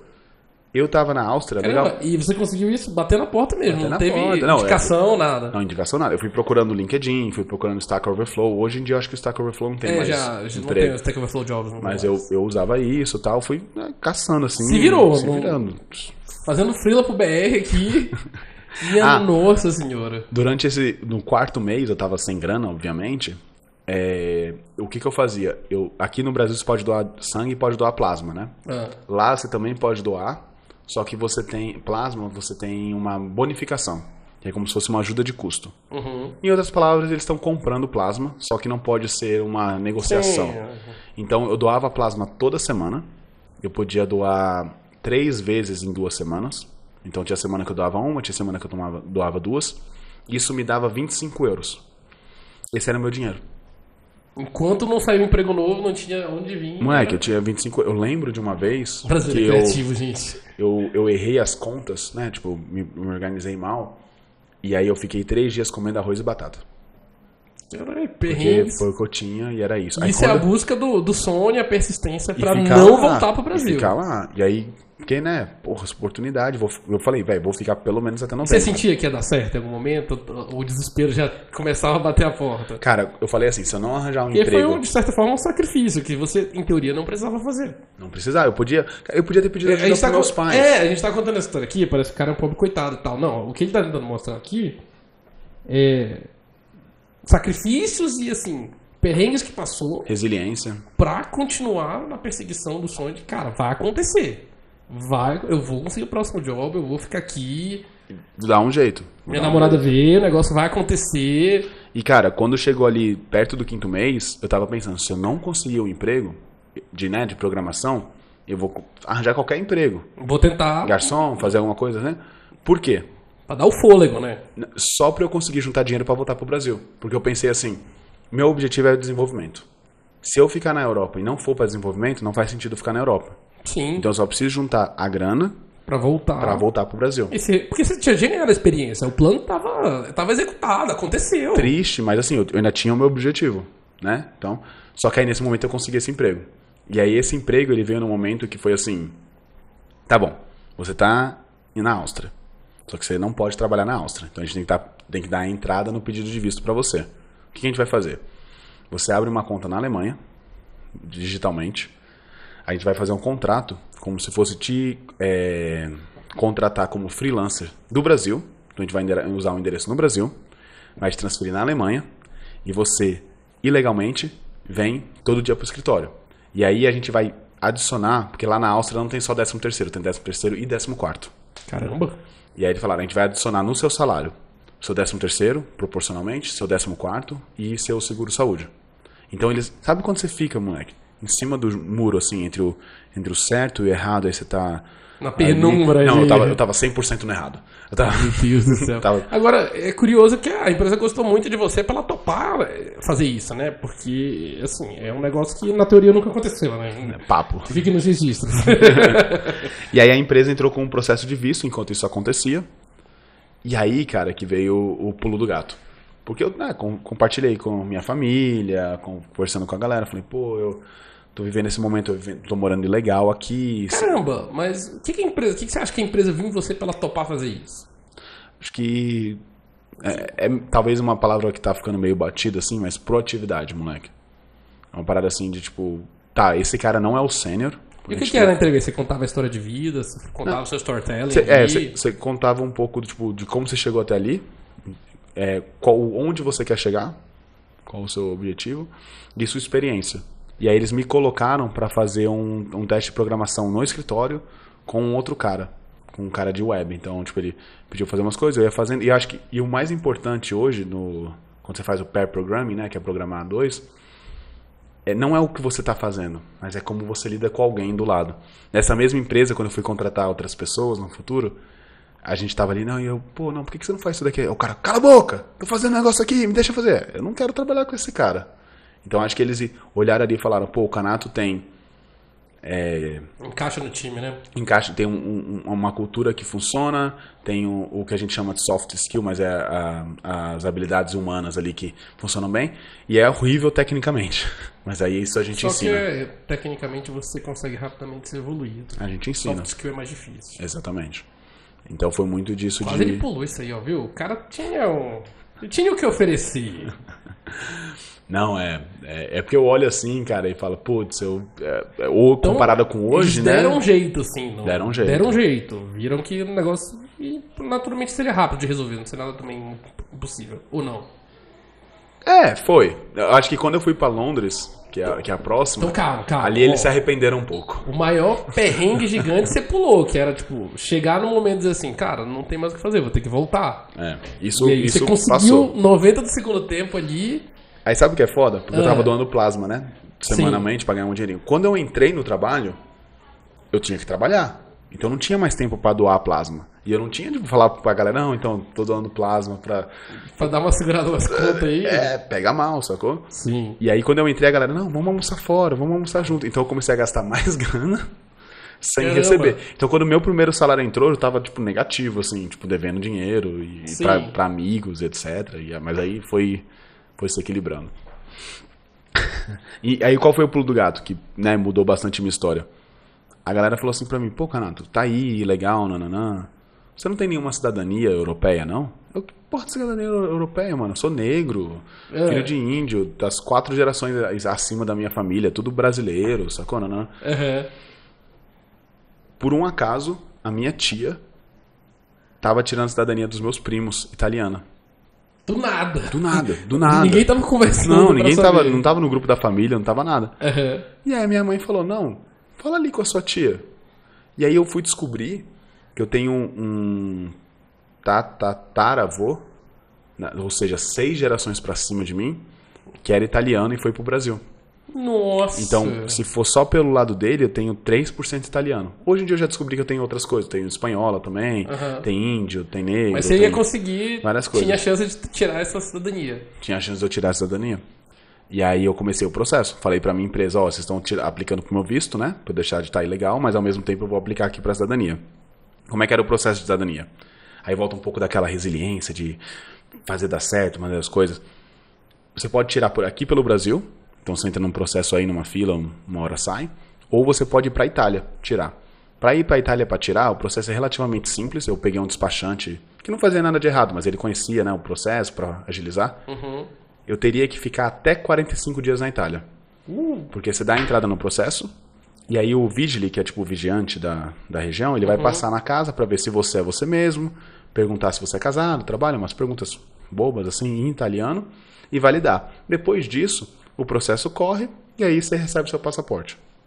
Caramba. Só que o vigile pode passar a qualquer momento, em qualquer hora, de qualquer dia, menos Você domingo. tem que cumprir os 45 dias para dar certo o esquema. Só que eu tinha acabado de entrar na empresa nova.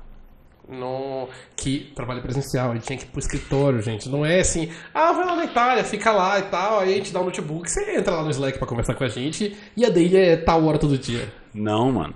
Então o que acontecia é que às vezes o cara que, né, que tava me assessorando lá, ele falava assim, ele é brasileiro, Canato, eu acho que o vídeo ele vai passar amanhã. Pega um bus e vem pra cá hoje. Aí eu saía do trabalho, sempre levava roupa pro trabalho, entrava, comprava passagem de bus ali rapidão, entrava, passava a noite toda viajando, Caramba. Chegava lá de manhã, passava o dia, não dava certo, pegava o bus e voltava. E aconteceu dele passar? Pra Viena. E aí eu fiquei fazendo isso várias vezes. Aí eu ia de bus, eu ia de trem e eu ia de avião. Eu encontrei uma passagem de avião super baratinha, tipo 4 da manhã, que rolava de vez em quando. Teve uma vez que eu tava em Viena, ou tava em Budapeste, visitando minha namorada, e ele passou, me procurando. Aí o cara falou, não, pô, ele foi lá em Veneza, né, conhecer, daqui a pouco ele volta, tal, passa aí amanhã. O cara, não, beleza, eu passo aqui amanhã. Né? Volta correndo. Volta correndo, compra passagem de avião, voltei, fiquei 3 dias, ele não passou. Puta que Não velho. passou. E como é que você trabalhava nesse período aí? Véi, já era o começo do meu home office, né? Já começava a desenhar um remoto aí. Mas o que acontecia muito é que eu voltava e ficava muito tempo no escritório trabalhando. Então a galera dava meio que 5 pra horas. compensar, né? Exatamente, né? Então eu tentava ali organizar. A galera sabia o que eu tava fazendo, uma situação delicada, né? Você tava na exceção ali. Exatamente. E a empresa foi bem legal, assim. E aí deu certo no final de contas? Então, ele não passou esses 3 dias, aí eu voltei pra Viena. Aí eu fiquei pensando, pra Viena. Aí eu fiquei pensando, mano, ele vai passar no sábado. Aí eu comprei uma passagem de novo de trem, essas que você tem que dormir no trem porque é de madrugada. Cheguei e ele passou. No que ele passou, eu fiquei livre. Aí eu consegui minha cidadania italiana. Caramba, ele podia passar a qualquer momento. Qualquer hora, menos domingo. Caramba. E E ele só precisava que ele passasse uma vez pra resolver. Mas ele chegou lá, durou 5 minutos. Caramba, e daí demorou quanto tempo essas idas e vindas aí? Eu fiquei... Porque tipo, 45 dias era o máximo, né? De passagem dele.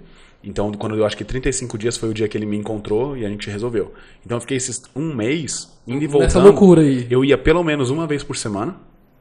Caramba. E teve semana, essa última semana que eu fui 3 vezes. Caramba, que loucura. Aí deu certo, conseguiu o passaporte, Aí, tudo certo. aí o que acontece? Rola o processo lá, e depois o despachante mandava o passaporte pra mim. Aí eu virei cidadão italiano. Aí, Foi cara, mais rápido que o processo tradicional. o visto não saiu. Nunca saiu. Não saiu. É porque depois que eu virei cidadão italiano a gente parou, mas o visto não saiu. Caramba, Em todo esse ou seja, no final você acabou resolvendo a parada de outra forma mais rápido. Exatamente. Pra sair da ilegalidade. Caramba, aí depois conseguiu todo o trâmite e as coisas aconteceram. Pronto. Exatamente. Trabalhar legalmente. Aí foi suave. Aí que você perguntou, a empresa se arrependeu, né? Aí foi quando a gente foi pra Londres. Eu tava em Viena, minha namorada tava em Budapeste. Tava muito legal, mas eu falei, pô, a gente tá em outros países, eu quero, né, uma perspectiva de quando a gente vai ficar junto. Pode ser daqui a 5 anos, pode ser daqui a 10 anos, mas eu queria um foco aqui. E ela, pô, não sei o que eu quero, tal, não, vai lá e pensa. E, cara, quando você tá fora, voltar pro Brasil é sempre uma opção, mas curtir lá também é legal. Você não sabe, você muda muito, você, não vou dizer amadurecer, porque amadurecer significaria que é o caminho a se seguir, né? Mas sua visão de mundo fica muito diferente. Tem muita experiência, né, acontecendo ao mesmo tempo. E aí eu contei mais cedo que eu queria ficar 1 ano só, né? Sim. Quando deu uns 3 meses lá, eu falei, cara, eu quero ficar mais. Por quê? Porque eu falei que eu nunca queria sair do Brasil. Visão de mundo, comidas diferentes, questão política, as pessoas, a cultura das pessoas realmente começou a me encantar. Ou seja, você queria continuar vivendo aquilo ali. Experimentando aquilo ali. E aí eu falei pra ela, e aí? Aí ela pensou, aí ela me ligou um dia, eu tava fazendo uma viagem pra Bucareste, na Romênia, sozinho. Viajei sozinho, passei um final de semana lá. Aí ela me ligou, era tipo 5, 6 da manhã, que eu tava indo pegar o avião de volta pra Viena. E ela falou, eu acho que eu pensei aqui, eu quero né, quero que a gente comece a conversar pra ficar junto e começar a planejar isso. Mike, eu fiquei muito feliz. Eu comprei uma garrafa de whisky daquela pequenininha de 350 ml de Jack Daniels Honey. Matei antes de entrar no avião, entrei no avião bêbado. Se você nunca viajou bêbado, é uma ótima experiência pra você, pra quem tava do lado, acho que foi horrível. Meu Deus do céu. Cheguei na minha casa, que eu morava, né, compartilhando a casa com mais 4 pessoas. Tá, isso ainda tava em Viena. Resolveu o problema do visto, tava trabalhando lá normal. Aí, essa parte tava boa. Essa parte, tipo, as coisas estavam funcionando, parei de doar plasma. Sim, já tava... Acertei minhas contas, aprendi que tinha que economizar dinheiro. Pra não passar esse perrengue que eu passei de novo. Sim. E aí, quando chegou... meu visto, minha cidadania saiu em novembro. Em dezembro, resolveu o pepino da empresa. Então, em dezembro... Ainda voltou um dinheirinho. Entrou 3 meses de salário, 13º e 14º, e todos os dias de férias que eu não tinha tirado. Então, entrou 10 mil e pouquinho euros, assim, de uma vez. Caramba. Aí, nesse momento, eu falei, não, beleza, isso é uma grana massa. Vou deixar uma grana guardada, pra não acontecer de novo. Vou trocar meu celular, porque eu quero me dar alguma coisa legal. E 3 mil eu vou investir em mim. Que aí eu paguei um personal trainer, porque eu tava fisicamente acabado, morando fora, né? Não tava só no oba-oba, tinha que começar uma rotina. Exatamente. Quando caiu essa grana, eu guardei metade, comprei um celular novo, que pra mim era importante, né? Trabalhando com desenvolvimento, e foquei ali no personal trainer, então deu uma estabilizada. Quando ela falou, vamos, falei, pô, então, se você vier pra Viena, você vai entrar na minha vida. Se eu for pra Budapeste, a gente vai ser pobre. E eu vou entrar na sua vida. Então vamos olhar um lugar novo. Que aí foi quando eu comecei a olhar Berlim, foi quando eu comecei a olhar Holanda, foi quando eu comecei a olhar o Reino Unido. Foi pra onde a gente foi. E aí, cara... Por que o Reino Unido? Não teve muito critério nesse sentido. Teve uns critérios do tipo assim, esses lugares, Berlim, Holanda, Reino Unido, eram lugares que eram mais tecnológicos. Então, na empresa que eu tava, eu falava, vamos usar essa linguagem nova, vamos fazer teste. E a galera, não, calma. Você tá vendo uma startup ali, ponto engessado. Você tá criando problema, sabe? Não, vamos devagar, vamos com calma. Que essa é a mentalidade da Áustria. Faz tudo muito bem feito, mas devagar. Eu queria aprender o novo, eu queria me jogar, assim. E aí, o que o rolê... A minha primeira empresa lá ter quebrado e ter sido sacana comigo, ou eu não consigo ficar puto com aquele cara, porque ele me deu a oportunidade de ir pra Europa. Mas me fez aprender que, tipo, cara, você é irrelevante pra empresa. Então a empresa tem que ser irrelevante pra você. E aí que a gente tava conversando. Hoje fazem 5 anos que eu tô na Europa, eu já tive 6 empregos. Sempre crescendo. E eu tô indo pro 6º ano e tô indo pro 7º emprego também. Caramba. Então, vocês escolheram ali, pelos critérios ali mais pessoais, digamos assim, Londres até por um fator de mais oportunidades, vamos chamar assim. Eu tava olhando vaga pra tudo. Eu juro pra você, eu fiz uma entrevista pra Berlim. E como é que foi? Uma vez que você tava com o passaporte, você começou a entrar na entrevista com experiência, com mais inglês, digamos assim, e em igualdade de documentação. Então, você tava competindo como qualquer outra pessoa que Exatamente. Tava se inscrevendo ali. Como é que foi esse processo pra... a primeira empresa de Londres, digamos assim? Na Áustria, eu já era considerado sênior. Inclusive, eu tive uma proposta para ficar na Áustria, em outra empresa, como sênior, e ia começar a liderar um time em Android. 2, 3 pessoas que eram desenvolvedores, mas não de Android. Só que a minha namorada na época não queria. Então, eu comecei a olhar esses outros lugares. E eu me achando o sênior. Fiz uma entrevista para Berlim.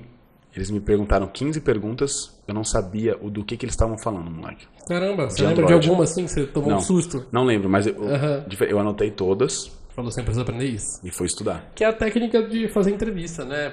Pergunta um negócio que você não sabe. Opa, alguma coisa tem que aprender aqui. Tem que aprender aqui. E aí eu comecei, eu me apliquei sem brincando por umas 150 vagas. Tomei não em todas. Todas, tomei não. E aí tinha uma que tava rolando, e aí eu tomei não nessa. E aí eu cheguei em casa naquele dia, né, depois do trabalho presencial. Cheguei em casa e falei pra minha namorada, falei, essa aqui era a última oportunidade que a gente tinha. Deu ruim, a gente vai ficar em Viena e é isso. E aí eu vi que ela ficou muito triste. Que essa oportunidade era em Londres. Aí eu falei, pô, você já tava querendo ir pra Londres, né? Ela, tava imaginando a gente morando lá, como é que ia ser. E pra ela, era fácil mudar de emprego também? Não. Então o nosso plano era, eu ia conseguir um emprego, e aí ela vinha e depois conseguia em seguida, assim. Sim. Que também não deu certo. Não, mas tudo bem, era o plano, tinha um plano. Tinha um plano. E nessa época a gente voltou pro Brasil, casou rapidinho no papel e foi pra lá. Eu pedi ela em casamento no carnaval, foi muito massa, mas detalhes. Caramba, legal. E aí como ela ficou muito triste, cara, eu já tinha aplicado pra umas 150 empresas No dia seguinte, eu abri o LinkedIn, abri o Stack Overflow e falei, tá, eu não sou sênior. Eu achei que eu era e eu não sou. Então, eu vou aplicar para todas as vagas de Android que não tem sênior no nome. Em Londres. Aí, pá.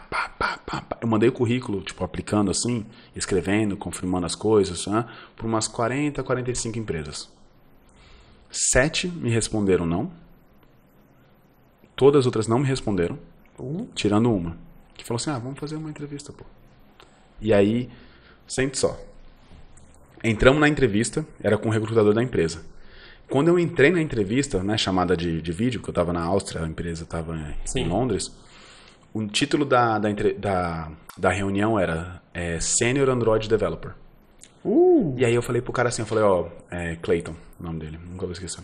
Clayton, eu acho melhor a gente parar a entrevista aqui. Foi a primeira coisa que eu falei. Acho melhor a gente parar a entrevista aqui, porque você está procurando um sênior, e eu não sou um sênior. Eu não quero, tipo, gastar o seu tempo. Sim, né, claro. Que é valioso e tal. Ele, não. Vamos conversar, pô. Porque normalmente a galera não fala essas coisas. Quero conversar com você. Eu, tá bom. Então vamos conversar. Fiz a entrevista com o cara, o que aconteceu? Porque eu fiquei sabendo depois por detrás das... Ele falou, o Canato é muito massa.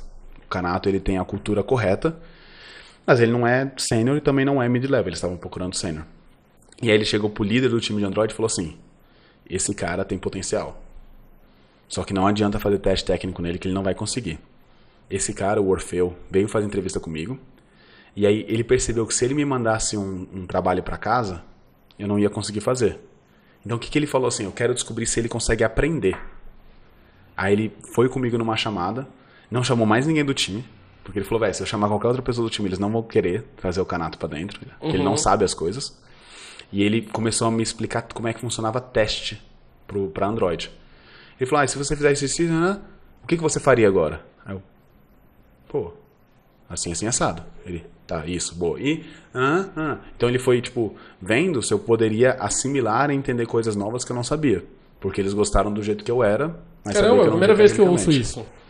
Cara, foi muito massa. E aí foram lá e falaram, bom, vem pra cá.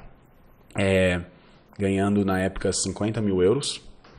Além disso, eles me deram mais 5 mil de realocação. Sim, é meio comum isso lá, né? E eu fui contratado como desenvolvedor mid-level. Né? Médio. É o nosso pleno aqui. Pleno, né? E aí, fomos. Mano, cheguei lá. Empresa, startup como você esperaria ser. Então depois de quanto tempo entra a empresa que te deu o emprego pra você ficar e você vazou ali? Não, foi mais de ano, foi mais de ano. Ah, não, então, pô, essa novela aí deu um tempinho aí. Não, porque eu entrei na empresa Insider Navigation, que chamava na Áustria, né? Que foi a segunda lá. No meio de agosto, eu acho, de 2018. E eu fui pra Londres em agosto de 2019. Não, então deu pra desenvolver alguma coisa legal. Fez ali uma experiência interessante, claro. Entregamos o projeto, saiu tudo, foi bem legal. Aí beleza, você foi pra Londres, cara. Londres, capital do mundo aí, do lado europeu aí. E tem essa visão, assim, são poucas cidades que são megalópolis, igual Londres, assim, Singapura, Tóquio, Londres e Nova York, onde você tá, e dadas essas proporções São Paulo, né? Sim. Suas proporções. Mas uma cidade muito grande, uma cidade muito viva, uma empresa muito legal. O que aconteceu? Eu cheguei lá e aí eu tinha 3 meses de período probatório para saber se eu ia ficar no emprego. Eu cheguei lá, comecei a trabalhar com os caras, eu tinha um mentor, fazer um parênteses aqui. Com esse mentor, eu aprendi em 3 meses o que eu não aprendi em 3 anos antes. Não, faz parte. Se você está estudando, você conseguir achar alguém para te mentorar, inclusive eu faço isso, eu ajudo muita gente hoje em dia quando eu posso, é disruptivo a parada. Quando deu mais ou menos 1 mês ali... Mas não estava errado, que você tinha potencial para aprender. Deu certo. Caramba. Quando deu 1 mês e meio ali, meu chefe e meu mentor chegaram para mim e falaram assim, cara, a gente te contratou como desenvolvedor pleno, né? Só que você não é. Você é, tipo, no máximo júnior. E não tem como te manter. Então o que a gente vai fazer é que em vez de ser 3 meses de período probatório, a gente vai estender, vai para 6 meses... Só que se você não conseguir... chegar no nível que precisa, é isso aí, irmão. Tá ligado? E eu... sangue nos olhos, então. Porque, pô, mudei com a minha esposa, ela tá sem emprego. A gente achou que ela ia demorar uns 3 meses pra conseguir emprego. Ela demorou 6. Foi difícil pra caralho de entrar em Londres. Hoje ela tá bem. Trabalha como analista de dados, em tech. Mas no começo foi, tipo, super foda. Só tinha um salário pra... Sim, vocês estavam aprendendo também como é que funcionava todo o esquema. Pra viver. E eu falei, cara, aqui é raça, então. Então, eu era o primeiro a chegar na empresa, tipo uma empresa de umas 200 pessoas, ao vivo, né? Eu era o primeiro a chegar na empresa, então eu chegava na empresa tipo 7, 8 da manhã, a galera começava a chegar ali às 9, e eu era um dos últimos a sair. Então era normal que eu ficava até 8, 9 horas da noite. Aqui, ó, ralando, aprendendo, fazendo um monte de coisa ruim. Eu lembro, moleque. Eu falei assim, ó, não, então eu quero... Vendo aí, hein? Eu falei, pô, então eles estão falando que eu tô ruim, então eu vou me esforçar e vou fazer uma parada muito boa. Aí eu estudei muito, perguntava pro meu chefe, olhava o código dos outros, perguntava pros outros desenvolvedores, pá. Mano, eu abri a melhor PR, né, pull request, que é quando você manda o código pra outra pessoa revisar. Eu abri a melhor PR na minha vida. Quando eu abri assim, eu olhei assim e falei, cara, finalmente. Agora vai. Agora eu cheguei no nível que eu devia chegar. Meu mentor passou por mim assim, tipo 10 minutos depois, falou assim, esse negócio que você abriu aí ainda é um rascunho? Aí eu, não, por que não? Porque tá muito ruim, né? Então, né, quando você ficar bom, você manda aí pra galera. Você manda aí que aí eu reviso, porque eu não vou revisar agora, obviamente tá no meio do caminho. Aí eu fui pra casa e chorei.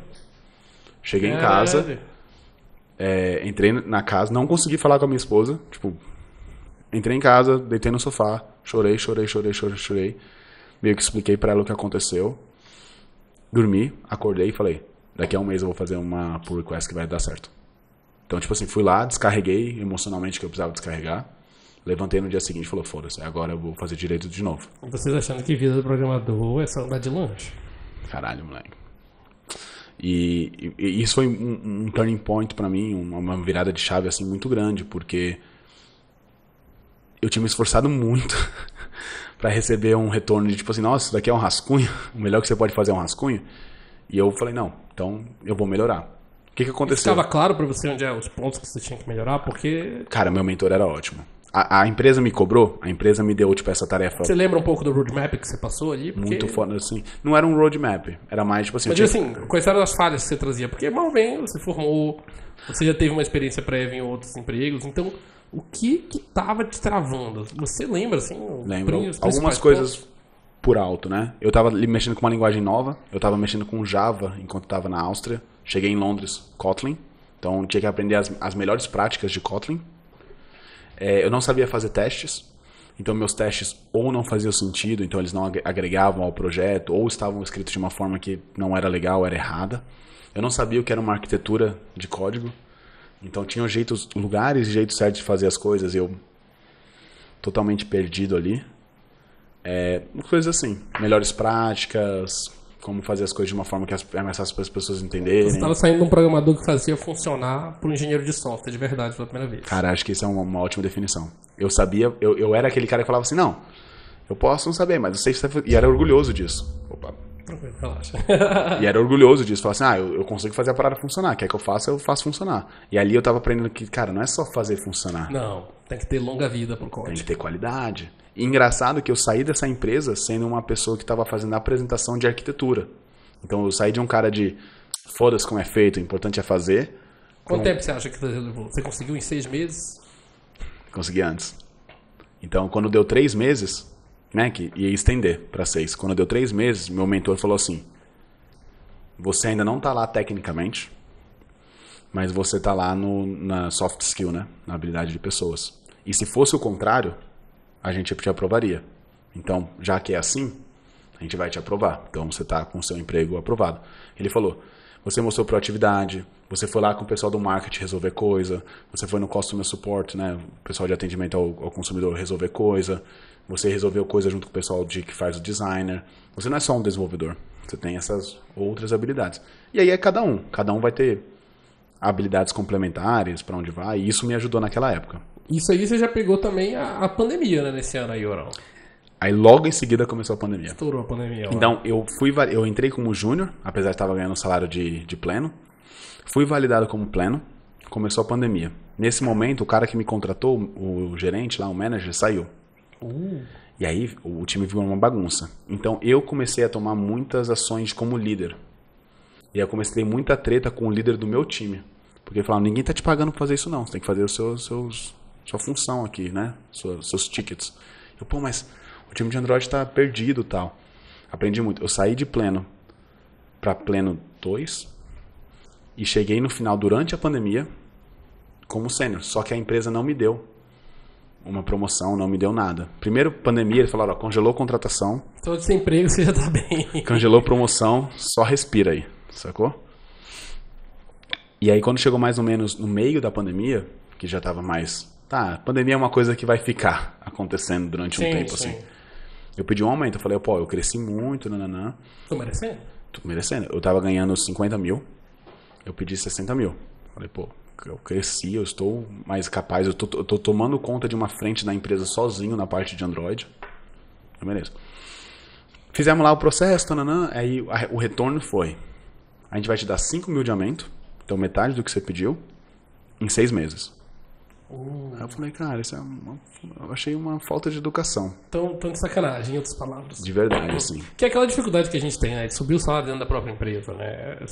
Eu não entendo, cara. Acho que tirando o Murilo Falon que passou por aqui, a grande maioria, via de regra, é, cara, troca de empresa. Ainda mais depois de um desaforo, vamos chamar assim, desse. Não, pô, é isso, sabe? Eu tava fazendo um monte de coisa. Eu falei, cara, eu acho que vocês estão equivocados. Eu tentei, eu dei tanto que quando eu saí da empresa, a galera, o Canato tá saindo? O cara que vestia a camisa, o cara quase tatuou o símbolo da empresa. Foi uma brincadeira que aconteceu lá. Pô, velho, o que tá acontecendo? É isso, cara. Enquanto eu tô na empresa, eu tô me dedicando 100% à empresa. Quando que você viu que você tava ali? Ah, beleza, agora eu tô estável na carreira. Porque você teve um baldeografia aí, que foi uma boa experiência de amadurecimento enquanto profissional. Pra, beleza, garantir meu emprego. Então significa agora eu tenho os requisitos mínimos pra ocupar uma vaga como desenvolvedor. Vai ser um parênteses voltando um pouco. Lá em 2017, quando eu falei que em 10 anos eu queria ser um líder, eu também coloquei uma meta de todo ano eu quero aumentar meu salário 10%. Então, quando eu estava em Viena, que eu pedi um aumento de salário de 10%, foi porque eles me pagavam 45 mil, sei lá, e eles pagaram 10 mil para um recrutador me achar. Então eu falei, pô, se eles aumentarem meu salário 10 mil, eu vou estar ganhando mais e eles vão estar gastando a mesma coisa comigo. Aí eles não quiseram. Aí foi quando eu saí, fui pra Londres. Quando rolou tudo isso em Londres, tipo, pô, eu fui validado como pleno. E aí eu percebi que eu tava fazendo mais coisa que as outras pessoas que estavam na mesma vaga do que eu. E eles contrataram um sênior e eu tava corrigindo os bugs do sênior. Eu falava assim, tá, me explica por que eu não sou sênior.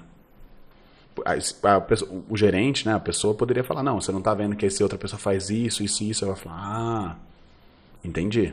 Né? Ela é melhor que eu, mas eles não conseguiam me explicar isso. Então eu falava, o que precisa pra ser sênior? Isso, pô, mas eu já faço essas coisas. Que aí que rolou essa conversa, que rolou o pedido de aumento do salário. E moleque, eu pedi, eu ganhava 50 mil, eu pedi 10 mil a mais. É 20% de aumento, é bastante coisa. Mas, pô, eu tava entregando. E aí eles não deram, vieram com essa proposta que eu achei ridícula. Entendi.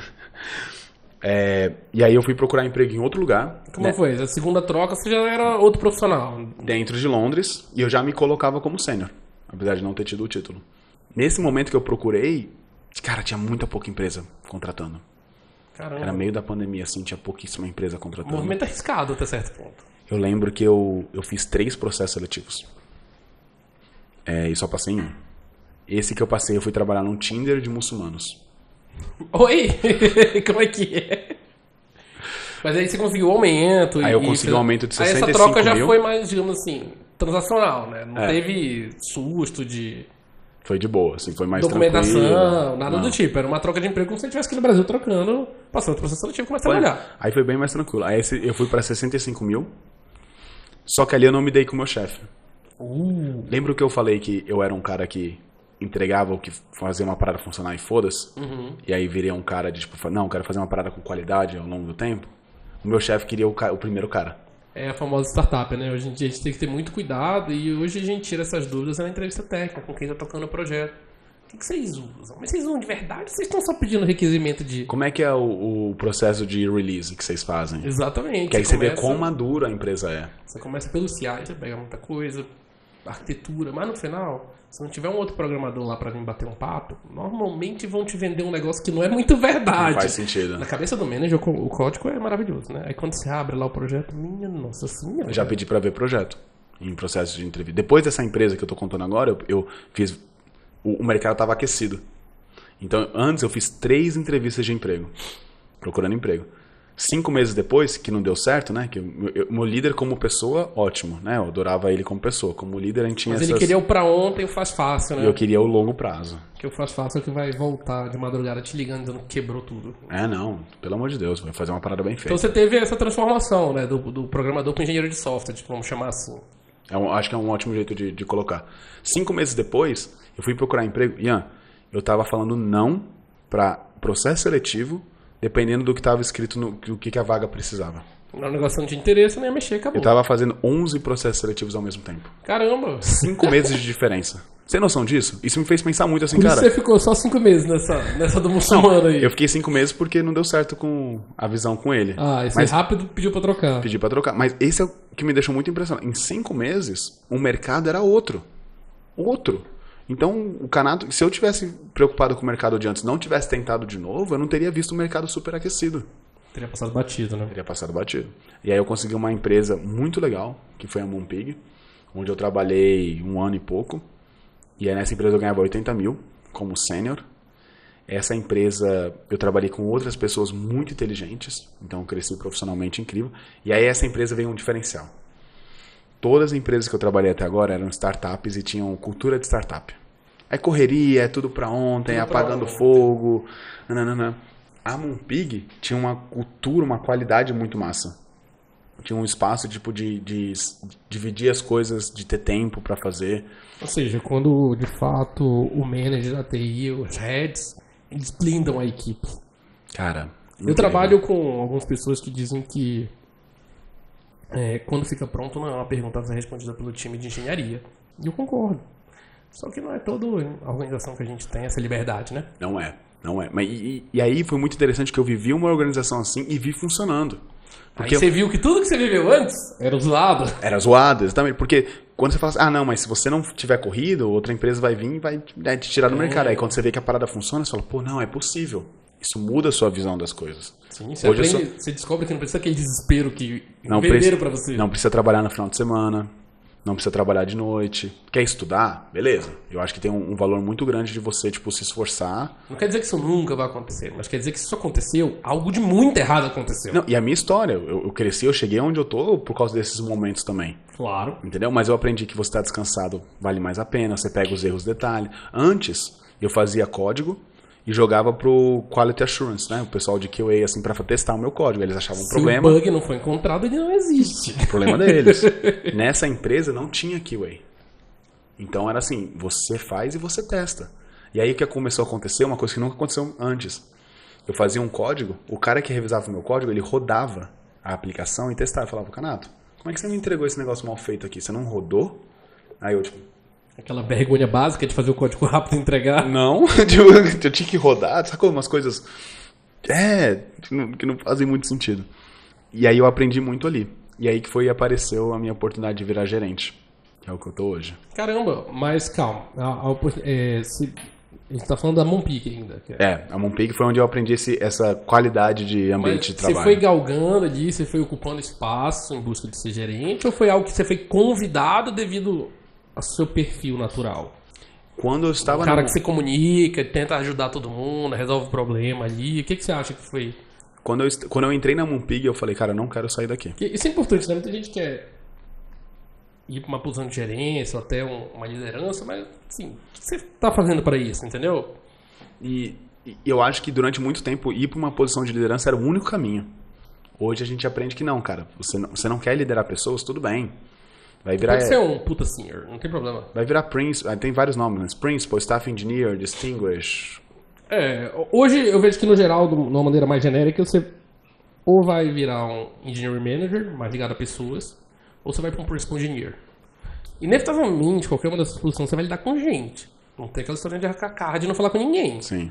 Mas você vai estar ali hands-on no código e outra você vai se preocupar com o resto. Exato. E na verdade, bem, não tá, enfim. E na verdade eu conheci muita gente que chegou no tipo nível médio, nível sênior e não queria continuar subindo. Estacionou, né? Não, e tipo, cara, hoje eu faço meu trabalho com uma certa tranquilidade, tenho um dinheiro pra viver minha vida bem, não quero galgar mais. Eu acho que não tem certo e errado nessa hora, mas é algo que assim, as empresas acabam perguntando, não seja numa entrevista de emprego ou até uma entrevista de promoção ali interna, você tem que estar pronto para responder. Eles não querem o cara que não tem perspectiva de futuro ali dentro, né? Cara, eu acho que na Europa isso é diferente, pô. Sério? Acho que existe um respeito muito grande à diversidade disso também. Então, eu tô inserido no mercado americano, acaba sendo uma realidade um tanto quanto diferente. É um mercado mais concorrido que você precisa ter essa gana. É mais acelerado o negócio. Com certeza. Não, e eu era muito acelerado, então quando eu lidava com as pessoas, eu falava, pô, mas você não é... Tem um livro que chama Radical Candor Radical, que eu recomendo qualquer pessoa que quiser ser gerente para dar uma lida, é muito bom. E ela tem dois termos muito legais. Tem os rockstars, que são pessoas incríveis, mas estão naquele momento paradas. E tem os superstars, que são a galera que tá voando e crescendo sem parar. E você precisa ter os dois. Porque se você tiver 5 pessoas no seu time, não tem como todo mundo virar gerente. Não tem como todo mundo ser o camisa 10 ali. Não tem como. Exatamente. Entendeu? Então você precisa ter esse equilíbrio. E aí eu fui aprendendo essas coisas. Fui aprendendo que tem outros caminhos. Fui aprendendo que você pode ficar onde você tá e tudo bem. E aí isso foi muito importante, porque eu fui contactado pela empresa que eu tô hoje. Você não tinha assumido um gerente aonde você estava. Boa. Eu não tinha assumido, mas o que acontecia? Tinha um time de Android e um time de iOS na empresa. E aí o plano era que esses times se quebrassem e virassem 4 times de app, Android e iOS, e dobrasse o número de pessoas. Então ia contratar mais 100%, né? Então, tipo, se tinha 12 pessoas, ia contratar mais 12, ia misturar os times e quebrar. Nesse momento, os 2 caras que eram gerentes, eles iam continuar como gerentes, e ia subir um cara de iOS e um cara de Android. Então começou a aparecer oportunidade. Eles falaram, Canato, a gente quer que seja você. O meu time meio que falou... Então o negócio estava acontecendo assim, ali. Exatamente. E foi muito engraçado, porque quando eu entrei, eu brigava muito de frente com as pessoas do meu time. Então era um cara difícil, e eles foram com muita calma.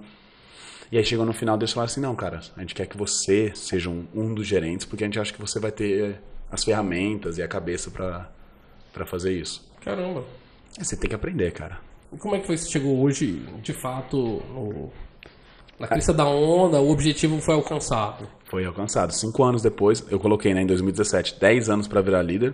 Aí essa última empresa, ela te abordou ou você foi ativamente aplicar pra ela? Eu não estava procurando sair da minha empresa. Você estava tranquilo, feliz onde você estava? Pô, daqui a 6 meses vai aparecer oportunidade, eles vão me ensinar. Aí essa empresa apareceu e falou assim, a gente vai aumentar seu salário 50%, vai aumentar seu bônus. Não, deixa eu te contar. Por causa da minha posição... Você já estava mais de um ano, quase 1 ano e meio onde você estava, né? Que é um período longo, assim. Pô, bastante. Pra mim, então, bastante. Muitos recrutadores vinham conversar comigo. Padrão. E, cara, eu sou um cara que tento ser muito respeitoso. Hoje, eu tenho pelo menos na época, né? Eu tinha uma facilidade de conseguir emprego. Então, eu não precisava ficar respondendo recrutador. Só que eu penso, pô, quando for o contrário... Eu quero que as pessoas me respondam, porque eu já procurei emprego que nem um fudido. Então, eu tenho que responder a galera, né? Então, eu sempre respondo todo mundo. Eu sempre sou muito educado. Todo mundo que manda mensagem eu respondo. Tanto que a gente estava olhando meu LinkedIn mais cedo. O meu nome no LinkedIn é o emoji de unicórnio e Canato. Por que eu coloquei isso? Porque quando alguém me manda uma mensagem automática, que não foi a pessoa que escreveu, meu nome sai como emoji. Ah, essa sacada aí é boa. Aí essas pessoas eu ignoro, porque eu falo, pô, esse é um robô falando comigo. Então, ele é um disparo em massa, não tá te procurando ativamente. Não tá me procurando, exatamente. Mas quem me mandava, Canato, pô, isso daqui, aí eu respondi a pessoa e tal. E aí eu criei uma listazinha. Falei assim, o que me faria hoje sair da empresa que eu tô? O que seria tão melhor que eu não poderia recusar? Aí eu falei, pô, eu gostaria de ganhar mais de 100 mil libras por mês, ou por ano, caralho. Por mês. Jogador de futebol, hein? Eu gostaria de trabalhar num projeto verde, que é o que a gente chama, né? Um projeto Greenfield, que tem nenhum código, ou quase nenhum código, tá bem no comecinho. Eu não conhecia esse termo não, acabei de aprender. Como é que é? Greenfield Project. Caramba. Pensa quando você vai construir uma casa. Você não vai pegar código legado, é isso? Exato. Pensa quando você vai construir uma casa, não tem nem a base, não tem nada, tem só o campo verde. Que eu trabalhei até hoje. Nossa, isso é uma coisa que eu não queria, porque me ofereceram muita grana para trabalhar com cripto ou com sistema de saúde em projetos de 8 anos pegando fogo. Não. E eu falava assim na entrevista. Aí que era um bombeiro. Não, e eu falava assim na entrevista. Código antigo, tem muito Java, vamos mudar pra coisa. Eu falo, pô, qual é a perspectiva de vocês de, tipo, melhorar a situação antes? Não, a gente quer que você faça mais função. Aí eu, cara, não, isso é uma boa pergunta, hein? Olha, a gente tá aprendendo aqui uns negócios novos, assim. Pô, isso a gente vai ter depois uma discussão sobre essa, assim, como tatear que o projeto é bomba? Isso é uma delas. E, na verdade, eu acho que tem muitas perguntas interessantes. Vou dar só um exemplo aqui. Quando chega no final da entrevista, a pessoa fala, você tem pergunta pra gente? Cara, uma pergunta que é matadora. É falar assim, na sua perspectiva, o que você esperaria de mim se eu entrasse no time? E aí, cara, a pessoa nunca sabe responder, porque eles não sabem responder. Mas, pô, eu tô preocupado de saber o que você quer de mim quando a gente virar colega de trabalho. Isso é uma parada muito massa. Curioso, bem interessante. E aí eles te abordaram e aí de fato te ofereceram uma vaga de manager. Então, eram 4 pontos, né? Era o projeto verde, um salário seja, você alto. tinha listado o que te faria sair. Trabalhar 4 vezes na semana e vaga de gerência. 4 vezes na semana ou 4 vezes na semana presencial? 4 vezes na semana. Caramba. Então eu falei assim, quando um recrutador vinha falar comigo, eu falava, olha, tem algumas coisas que interessante, me mas dessa lista aqui, que eram esses 4 itens, você tem pelo menos 3 deles, que aí a gente conversa. E aí o recrutador falava, não tenho. Não, obrigado, de boa. E aí esse recrutador veio falar comigo, eu falei, essa lista aqui, ele falou, sim. Aí eu, opa, então vamos conversar. Desses 4 itens, o único que eu não tinha disponível era trabalhar 4 dias na semana. Mas era uma vaga de gerência pro time de Android, olha isso, só pro time de Android. Era um projeto que tinha, 3 meses de existência, então bem no comecinho, eu podia chegar, combinar com o time de arquitetura, testes, sem bizarrices feitas pelos outros. Sem coisas estranhas. E o código, eu vi o código antes de entrar na empresa e os caras estavam usando as últimas tecnologias. Então tava bem. E usando massa, usando Parece um jeito legal. Então era vaga de gerência de Android. E eu ia ganhar tô ganhando hoje 110 mil libras, mais 20% de bonificação, que é a cada 6 meses. E mais uns benefícios aí, que dá mais um dinheirinho no final da conta, etc. Passei na entrevista, fizemos a entrevista. Mano, eles não tinham ninguém de Android pra me analisar no nível que eu tava. Eles tinham uns desenvolvedores nível mais baixo, assim. Só que eu tenho um projeto open source, eu tinha um projeto open source de crop de imagem, de recortar a imagem. E eles falaram, cara, tem bancos grandes em Londres usando esse projeto. Então o código dele não pode ser horrível. Caramba, você fez um projetinho open source ainda. Eu herdei esse projeto open source. É que eu não quero entrar nessa conversa, mas era um projeto que existia, de um cara que entrou no Facebook, ele parou de dar suporte.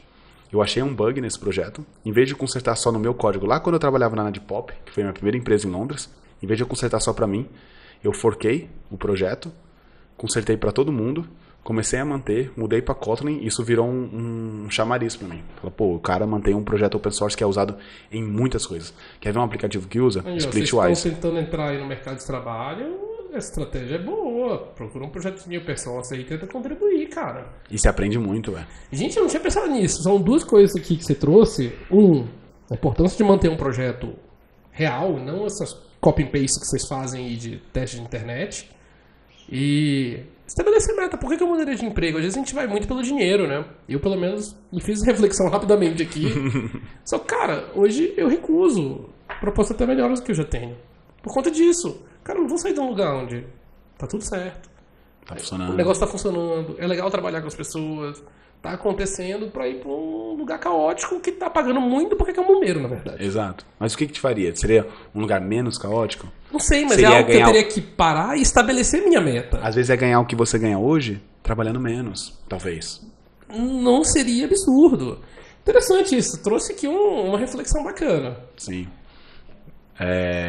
Te ofereceram o que você estava pedindo ali, pelo menos 3 itens. Exatamente, 3 itens. E eu queria 3 de 4, né? Porque eu sabia que os 4 naquele momento era o se cola. Era o se rolar, rolou. Então, passei tecnicamente por causa do meu projeto open source. Você falou, cara, esse cara aqui não tem como ele fazer coisas ruins. Né? E também, como eu estava indo para uma vaga de gerência... Você foi validado pelo mercado, não pelo... necessariamente pela minha empresa. E, cara,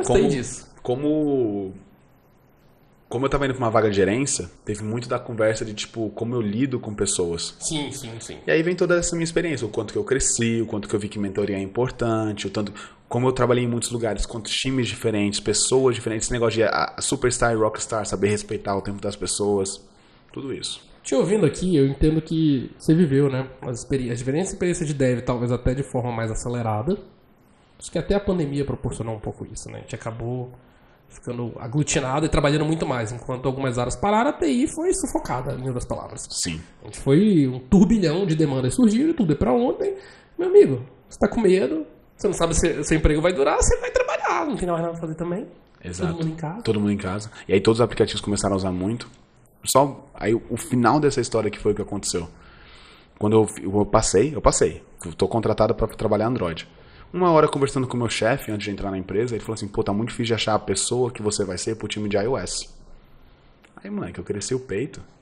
Falei assim, pô, você não quer que eu faça os dois, não? Eu entro, faço os dois, porque pra mim, liderar o time de Android, eu vou ser bastante hands-on. Eu vou fazer parte do projeto, eu vou discutir no mesmo nível da galera de Android. Eu sei do que eles estão falando e talvez eu saiba até mais, talvez até menos, mas assim... Vai ter uma troca, né? Tem uma troca. Liderar um time de iOS, pra mim, ia ser uma coisa totalmente diferente. Eu não sei fazer iOS. Eu tenho que respeitar os caras tecnicamente e eu tenho que conseguir ganhar o respeito deles de outra forma. Entendeu? E eu falei, pô, você não quer que eu faça os dois, não? Talvez eu não dê conta. Não, isso não vai fazer parte do meu período probatório, né? Se eu não der conta, daqui a 3 meses, aí você contrata alguém. Mas se eu der conta, bom pra mim, tô ganhando experiência, bom pra você que tá economizando 110 mil pra contratar alguém do meu nível. Ele, acredito em você, vamos tentar. Ian, eu nunca tinha sido gerente antes. Tinha 1 mês pra eu entrar na empresa, né? Quando eu pedi as contas. Eu falei, caralho, e agora? O que eu fiz? Eu achei todos os gerentes que eu já tinha trabalhado, marquei jantares ou conversas com eles, peguei feedback de todos eles, peguei dica de todos eles. Eu li, sem brincadeira, 3.000 páginas de livros sobre liderança. Eu falei, eu preciso estudar. Em 1 mês, eu preciso estudar, eu preciso me preparar. Montei um plano de 100 dias para saber o que eu ia entregar, o que eu ia fazer. E aí entrei preparado. Então foi ali, tipo, cara, eu não sei o que fazer, eu não tô preparado, então eu vou me preparar. Deu 3 meses que eu tava na empresa, eu virei pro meu chefe. E aí, você acha que eu tô conseguindo cumprir o papel de liderar os 2 times? Ele, como assim? Aquela conversa que você ia contratar outro cara de iOS, né? E eu talvez pudesse ficar, mas se não desse certo... Não, mano, nem lembrava disso. Pra mim você é o gerente. Você ficou preocupado com o negócio que saiu de falta. Ele falou, não, pra mim você é o gerente de aplicativo e é isso aí, toca o barco, mete bronca. E aí você virou um mobile manager. Exato. Finalmente, em 5 anos ali. Cara, o tempo é um tempo bom de maturação. Claro que você teve ali alguns... Você correu alguns riscos, digamos assim, né? E esse aí foi um que você bateu no peito e falou, bora! Mas e no geral, assim, o que você encontrou lá? Muito bons profissionais, uma galera mediana, comparado com o que você tinha com as outras pessoas que você foi encontrando ao longo do caminho? Deixa eu falar uma parada, mano. Eu achei que quando eu tava na Áustria, que os desenvolvedores brasileiros, por uma questão de europeia, de cachorro mordido, iam ser piores do que os desenvolvedores na Europa, né? Os BRs, assim, menos estudo, menos acesso, sei lá. Aqui a gente aprende com macaco, tá? Sei lá, com banana, eu entendi. O sogro do meu primeiro chefe falava que a banana era meu passaporte, moleque. Ele nem entendia o quanto que racista, xenofóbico eu sou. Nossa senhora. Foda. E eu rindo, né? Porque eu morava na casa dele. Deixa pra lá, né? Aquela risada amarela, mas enfim. Quando eu tava lá fora, e aí eu comecei a ver o que a galera do Brasil tava desenvolvendo em Android, eu falei, cara, o nível tá igual, pô. A galera tá mandando muito bem aqui no Brasil. A galera tá fazendo de igual para igual. Quando eu fui para Londres, né, que eu tava sênior na Áustria. Eu cheguei em Londres como júnior e ter que crescer de novo. Eu aprendi que a régua de Londres é outra. Mas, cara, você acha de tudo. Você acha a galera que arrasta, você acha a galera que é incrível, você acha a galera que academicamente é muito bom, mas não é bom para ser pragmático. E aí você tem que ficar achando essa mistura, assim, de tipo... O que meu time me pergunta muito hoje? Prioridades. Cara, como é que eu sei o que é prioridade? Porque eu dou muita autonomia pro meu time, né? Vocês fazem o que vocês quiserem, esse daqui é o nosso objetivo, vocês fazem como quiser. Eu, tipo, pô, como é que eu sei se eu refatoro alguma coisa, faço um update de uma library, ou faço isso daqui, ou arrumo um teste? Como é que eu arrumo prioridade? Isso é um problema que eu encontrei em todos os níveis, em todos os lugares. As pessoas não sabem o que focar, quanto tempo focar. E às vezes entregam uma coisa ruim, porque podia ter focado um pouco mais, ou fica muito tempo resolvendo um problema que não tá lá. Eu achei uma terminologia, que eu até escrevi um texto de 2 minutos disso no Medium, que é o Main Quest, Side Quest. Que isso explica muito bem para todo mundo, que é, vamos colocar que essa função nova no aplicativo é o seu Main Quest. Você tem que entregar ele. Igual um jogo de RPG, se você só fizer um Main Quest, vai ser muito difícil, talvez você nem consiga. Mas se você for fazer um Side Quest, aí você pega uma espada nova, aí você ganha mais vida... Você ganha um equipamento melhor, aí você acessa um NPC que te dá mais habilidade, pega um cavalo. Então você tem que conseguir equilibrar. Ir fazendo o side quest e fazer o main quest. E cara, lidar com essa questão de priorização e lidar com pessoas é a chave para fazer sucesso em qualquer lugar. Não, você trouxe, é isso mesmo. Hoje é muito difícil, né? Tem N formas de lidar com isso ali, mas eu vejo que a dificuldade no final é essa, né? O que eu tenho que fazer? No final é isso que eles vêm perguntar, né? Sim. O que eu tenho que fazer hoje?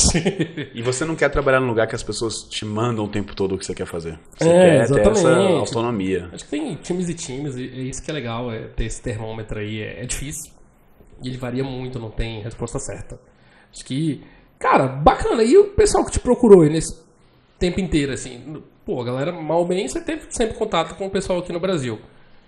Pô, a galera te viu fazer essa trajetória aí de 5 anos ali, que justifica muito bem você chegar aí a essa posição hoje, até pelo todo o esforço em demasia que você colocou. Então, você coloca 5 anos, mas se a gente botar em horas ali, deu 10. Você viu 10 em 5 anos, o que é compreensível desse ponto de vista de quem tá correndo atrás. Cara, o pessoal nunca te perguntou como é que você faz pra ir pra Europa, o que tem que fazer pra virar um desenvolvedor lá, ainda mais agora que a área de TI tá em alta, é o motivo desse podcast existir, né? Então, cara, o que você vê, assim, o cara que hoje quer, não vou dizer, o cara quer virar um programador em Londres, ele quer morar na Europa, assim, seja o país, alguns países são mais fáceis, alguns mais difíceis, por onde ele começa? O que ele tem que ter? Porque cara, nem todos os dias são fáceis, tá longe da família, tá longe de todo mundo. Agora você tem sua esposa lá e tal, mas durante um bom tempo você tava sozinho, cara. Não, eu conheci minha sobrinha, ela já tinha 2 anos, pô. Sacou? Lidando com você, lidando com pessoas que estudaram comigo e estão morando aqui, eu fico pensando, eu tô fazendo a escolha certa de estar morando na Europa e não estar no Brasil? Podia estar morando no Brasil, ganhando o mesmo salário e economizando mais, ou vivendo uma vida mais espalhafatosa, mais legal, né, aproveitando. Só que ainda pra mim faz sentido morar lá fora. Aquele negócio de a experiência, de conhecer gente, de viver uma cultura diferente. Tanto que agora o nosso plano é resumir Londres e mudar pra Austrália. E começar lá tudo de novo. Caramba! E aí a dica que eu dou pra galera é que tem vários níveis, né? Se você não tem experiência em programação, você tá tipo, cara, eu tenho um sonho, eu acho programação legal, tô cru, nunca olhei nada. Vai. Primeiro, vai mexer, sacou? E eu vou sempre defender o time de... Mas você tá assumindo que a pessoa sabe inglês, né? Claro. Não. Primeiro vai mexer em programação. Ah, sim. Primeiro vai mexer em programação, vai ver se você gosta. Em vez de ficar no... Talvez, muito legal. Meu tio me disse que vai dar dinheiro. Vai dar uma olhada, vai fazer alguma coisa, ver se aquilo te satisfaz de alguma forma. E programação tem muita coisa. E eu trabalhava aqui no Brasil com a parte de servidor em Java. E, mano, eu tava muito triste. Não era pra mim, não era uma parada que me satisfazia. Quando eu mudei pra Android, que hoje é o que eu defendo, né, que eu falo, pô, é uma parada que eu gosto muito, que eu sugiro pro outro, me deu uma alegria de novo, porque eu podia mostrar pra minha mãe o que eu tava fazendo no celular. Antes ela não entendia o que eu tava fazendo no computador. Mas tem gente que gosta de trabalhar na infraestrutura, tem gente que trabalha no servidor. Então, vai fazer um pouco, vai colocar a mão no código, vai tentar fazer um aplicativo simples, alguma coisa assim, pra ver se aquilo funciona pra você. Se você já trabalha na área de programação e está pensando, pô, gostaria de trabalhar para fora, ou gostaria de morar fora, conversa comigo, conversa com pessoas que já fazem isso. Ouve o Dev de Sucesso, porque você vai ver histórias diferentes e trilhas diferentes. Eu hoje, por exemplo, não iria pela ESEC. Eu hoje, por exemplo, se decidisse morar fora, eu iria contratar um recrutador lá fora, onde normalmente você faz um acordo que você paga uma entrada para começar, tipo, paga 1.000, sei lá, alguma coisa assim para começar. Que é o famoso Headhunter, né? É o Headhunter, exatamente. E aí ele vai achar empresas que cabem no seu perfil, vai fazer o processo e você paga o resto se você passar e ficar nessa empresa. Hoje é o jeito que eu faria isso. Para quem tem mais experiência, parece interessante, gente. A gente tá aprendendo coisa nova aqui. Vocês que ficam aí desesperados aplicando aí pelo Wellfound, ó. Mas, ó, eu apliquei para 200 vagas. Eu arrumei meu LinkedIn, eu arrumei meu LinkedIn, mas o meu currículo era mais ou menos. Então hoje eu falo para muitas pessoas, quer trabalhar para fora? Muda o seu LinkedIn para inglês. Essa é a primeira coisa. Primeira coisa. Deixa informações só relevantes no seu LinkedIn. Uma vez um recrutador me ligou e falou, pô, você quer trabalhar aqui e tal, não? Eu falei, cara, como é que você achou meu perfil? Como é que funciona? Como é que o LinkedIn funciona para recrutamento? Ele falou assim, ó, cara, eu coloco lá na pesquisa, desenvolvedor, Android, Java, Kotlin. E aí vai aparecer seu perfil. O seu perfil é ranqueado no sistema de acordo com quanto que as palavras-chave que eu coloco aparecem. Então, se eu abro um perfil, que eu coloquei essas 4 itens, e aparece 4 coisas sublinhadas na palavra, quando você marca texto. Highlighted. Quando você aparece 4 coisas highlighted, destacadas. Né? Isso. Quando aparece 4 coisas destacadas, eu falo, esse cara não é muito bom. Mas se eu abro um perfil e tem 35 coisas destacadas, eu falo, pô, esse cara aqui é especialista. Então me fez pensar, eu vou repetir informação no meu LinkedIn de forma inteligente. Então eu coloco lá, desenvolvedor Android, em Java. Experiência, trabalhei em Java, desenvolvimento de aplicativos Android. Sem mentir, sem ser tipo desnecessário, mas colocando informações que o recrutador vai me encontrar. E o pulo do gato. Coloca que você mora num país que você está procurando emprego. Porque aí você vai achar mais fácil. Então, quando meus amigos estavam procurando vaga na Europa, eu falava assim, cada semana, coloca que você está morando num lugar diferente. Porque aí você vai aparecer... E aí, uma hora você vai dar sorte. É uma série de fatores. Eu também acredito que aquilo ali vai encaixar. Quando é pra ser, acaba indo. E não é uma coisa, cara. Trabalha com open source, faz um projetozinho, ajuda alguém voluntariamente, arruma seu LinkedIn, pergunta para um recrutador como fazer um currículo melhor para passar na parte automática. Tem que ali, galgando. Você vai fazendo um pouquinho em cada lado, uma hora um vira. Sensacional. Cara, muito bom, assim, tu tá ali caminhando aí pro final aqui do nosso episódio número 13. Vocês acharam que não ia passar do 10, a gente tá no 13 já, tá? Cara, o que você falaria aí pra galera que tá entrando na área ali, meio ainda, pra muitos, morar fora do Brasil, ainda mais um lugar tão cinematográfico como Londres, assim, cara, parece um sonho. Hoje, o que você falaria pra essas pessoas aí, até fazendo uma auto-reflexão sobre tudo que você conquistou e chegou até hoje ali? Qual a mensagem você deixa pra esse pessoal que assiste a gente? Cara, eu não acreditava. Não que eu não acreditava que, tipo assim, Canato, vai lá e faz isso. E eu, tipo, não, acho que não vai funcionar. Eu não tinha perspectiva que poderia ser eu. Eu não acreditava que era pra mim. Esse negócio de morar fora, conhecer a Europa, era pra meu primo que tinha dinheiro, era pra uma galera que já tinha herança, era pra uma galera que tinha valor. Eu, Canato, fudido, né, que, tipo, tinha que ralar dentro de bar de festa pra poder fazer as coisas, nunca imaginei que eu estaria lá. De verdade, assim, é uma parada que... Hoje, olhando pra trás, às vezes eu paro, eu tô lá na Europa, eu olho pra lá e falo, putz, cara, olha onde eu tô. Olha, tipo, onde eu cheguei. Eu nunca imaginei. Então, cuidado se não é você que tá se travando. Às vezes, realmente, às vezes tem dificuldade. Pô, eu passei por muita dificuldade. Às vezes você tem uma dependência e você não consegue, sei lá, mudar pra Europa. Mas você consegue trabalhar pra fora. Às vezes você não consegue, hoje, sei lá, você não tem o inglês, não consegue trabalhar pra fora, mas você consegue trabalhar aqui. Numa empresa massa, entendeu?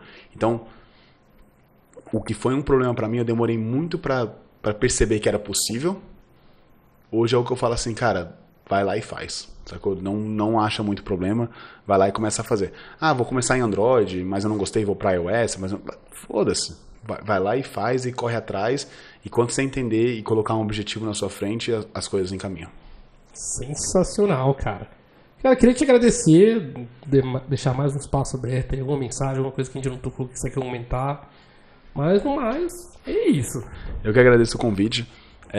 Pessoal, Canato, C-A-N-A-T-O. Tô no LinkedIn, deve me achar fácil no Instagram também, ou enche o saco do Ian. A gente vai começar a deixar o LinkedIn do pessoal na descrição, isso vai facilitar muito, porque o pessoal tem ido no direct, bater um papinho, tirar dúvida, e cara, o espaço tá aberto, é pra isso mesmo. Exato, na medida do possível eu ajudo, tô sempre ajudando. Eu já ajudei pessoas que a migrarem pra área de Android e conseguirem emprego em Android. Eu já ajudei pessoas que já eram de Android, por exemplo, o Lucas, que foi, não vou falar o nome inteiro dele, mas sim. O Lucas, ele trabalhava em São Paulo, e eu ajudei ele a conseguir a vaga para ir para Dublin. Sensacional. Irlanda, onde a gente fazia tipo entrevistas falsas, né? Tipo fakes, para ele poder treinar em inglês e conseguir ir para lá. E o que eu mais quero, velho, é que ninguém, vire um dev de sucesso igual você, pô. Sensacional. Então, que eu puder ajudar, é isso. Cara, esse foi o episódio número 13 ou 13º, e essa foi a história do Vitor Canato, mais um dev de sucesso. Obrigado, irmão. Valeu.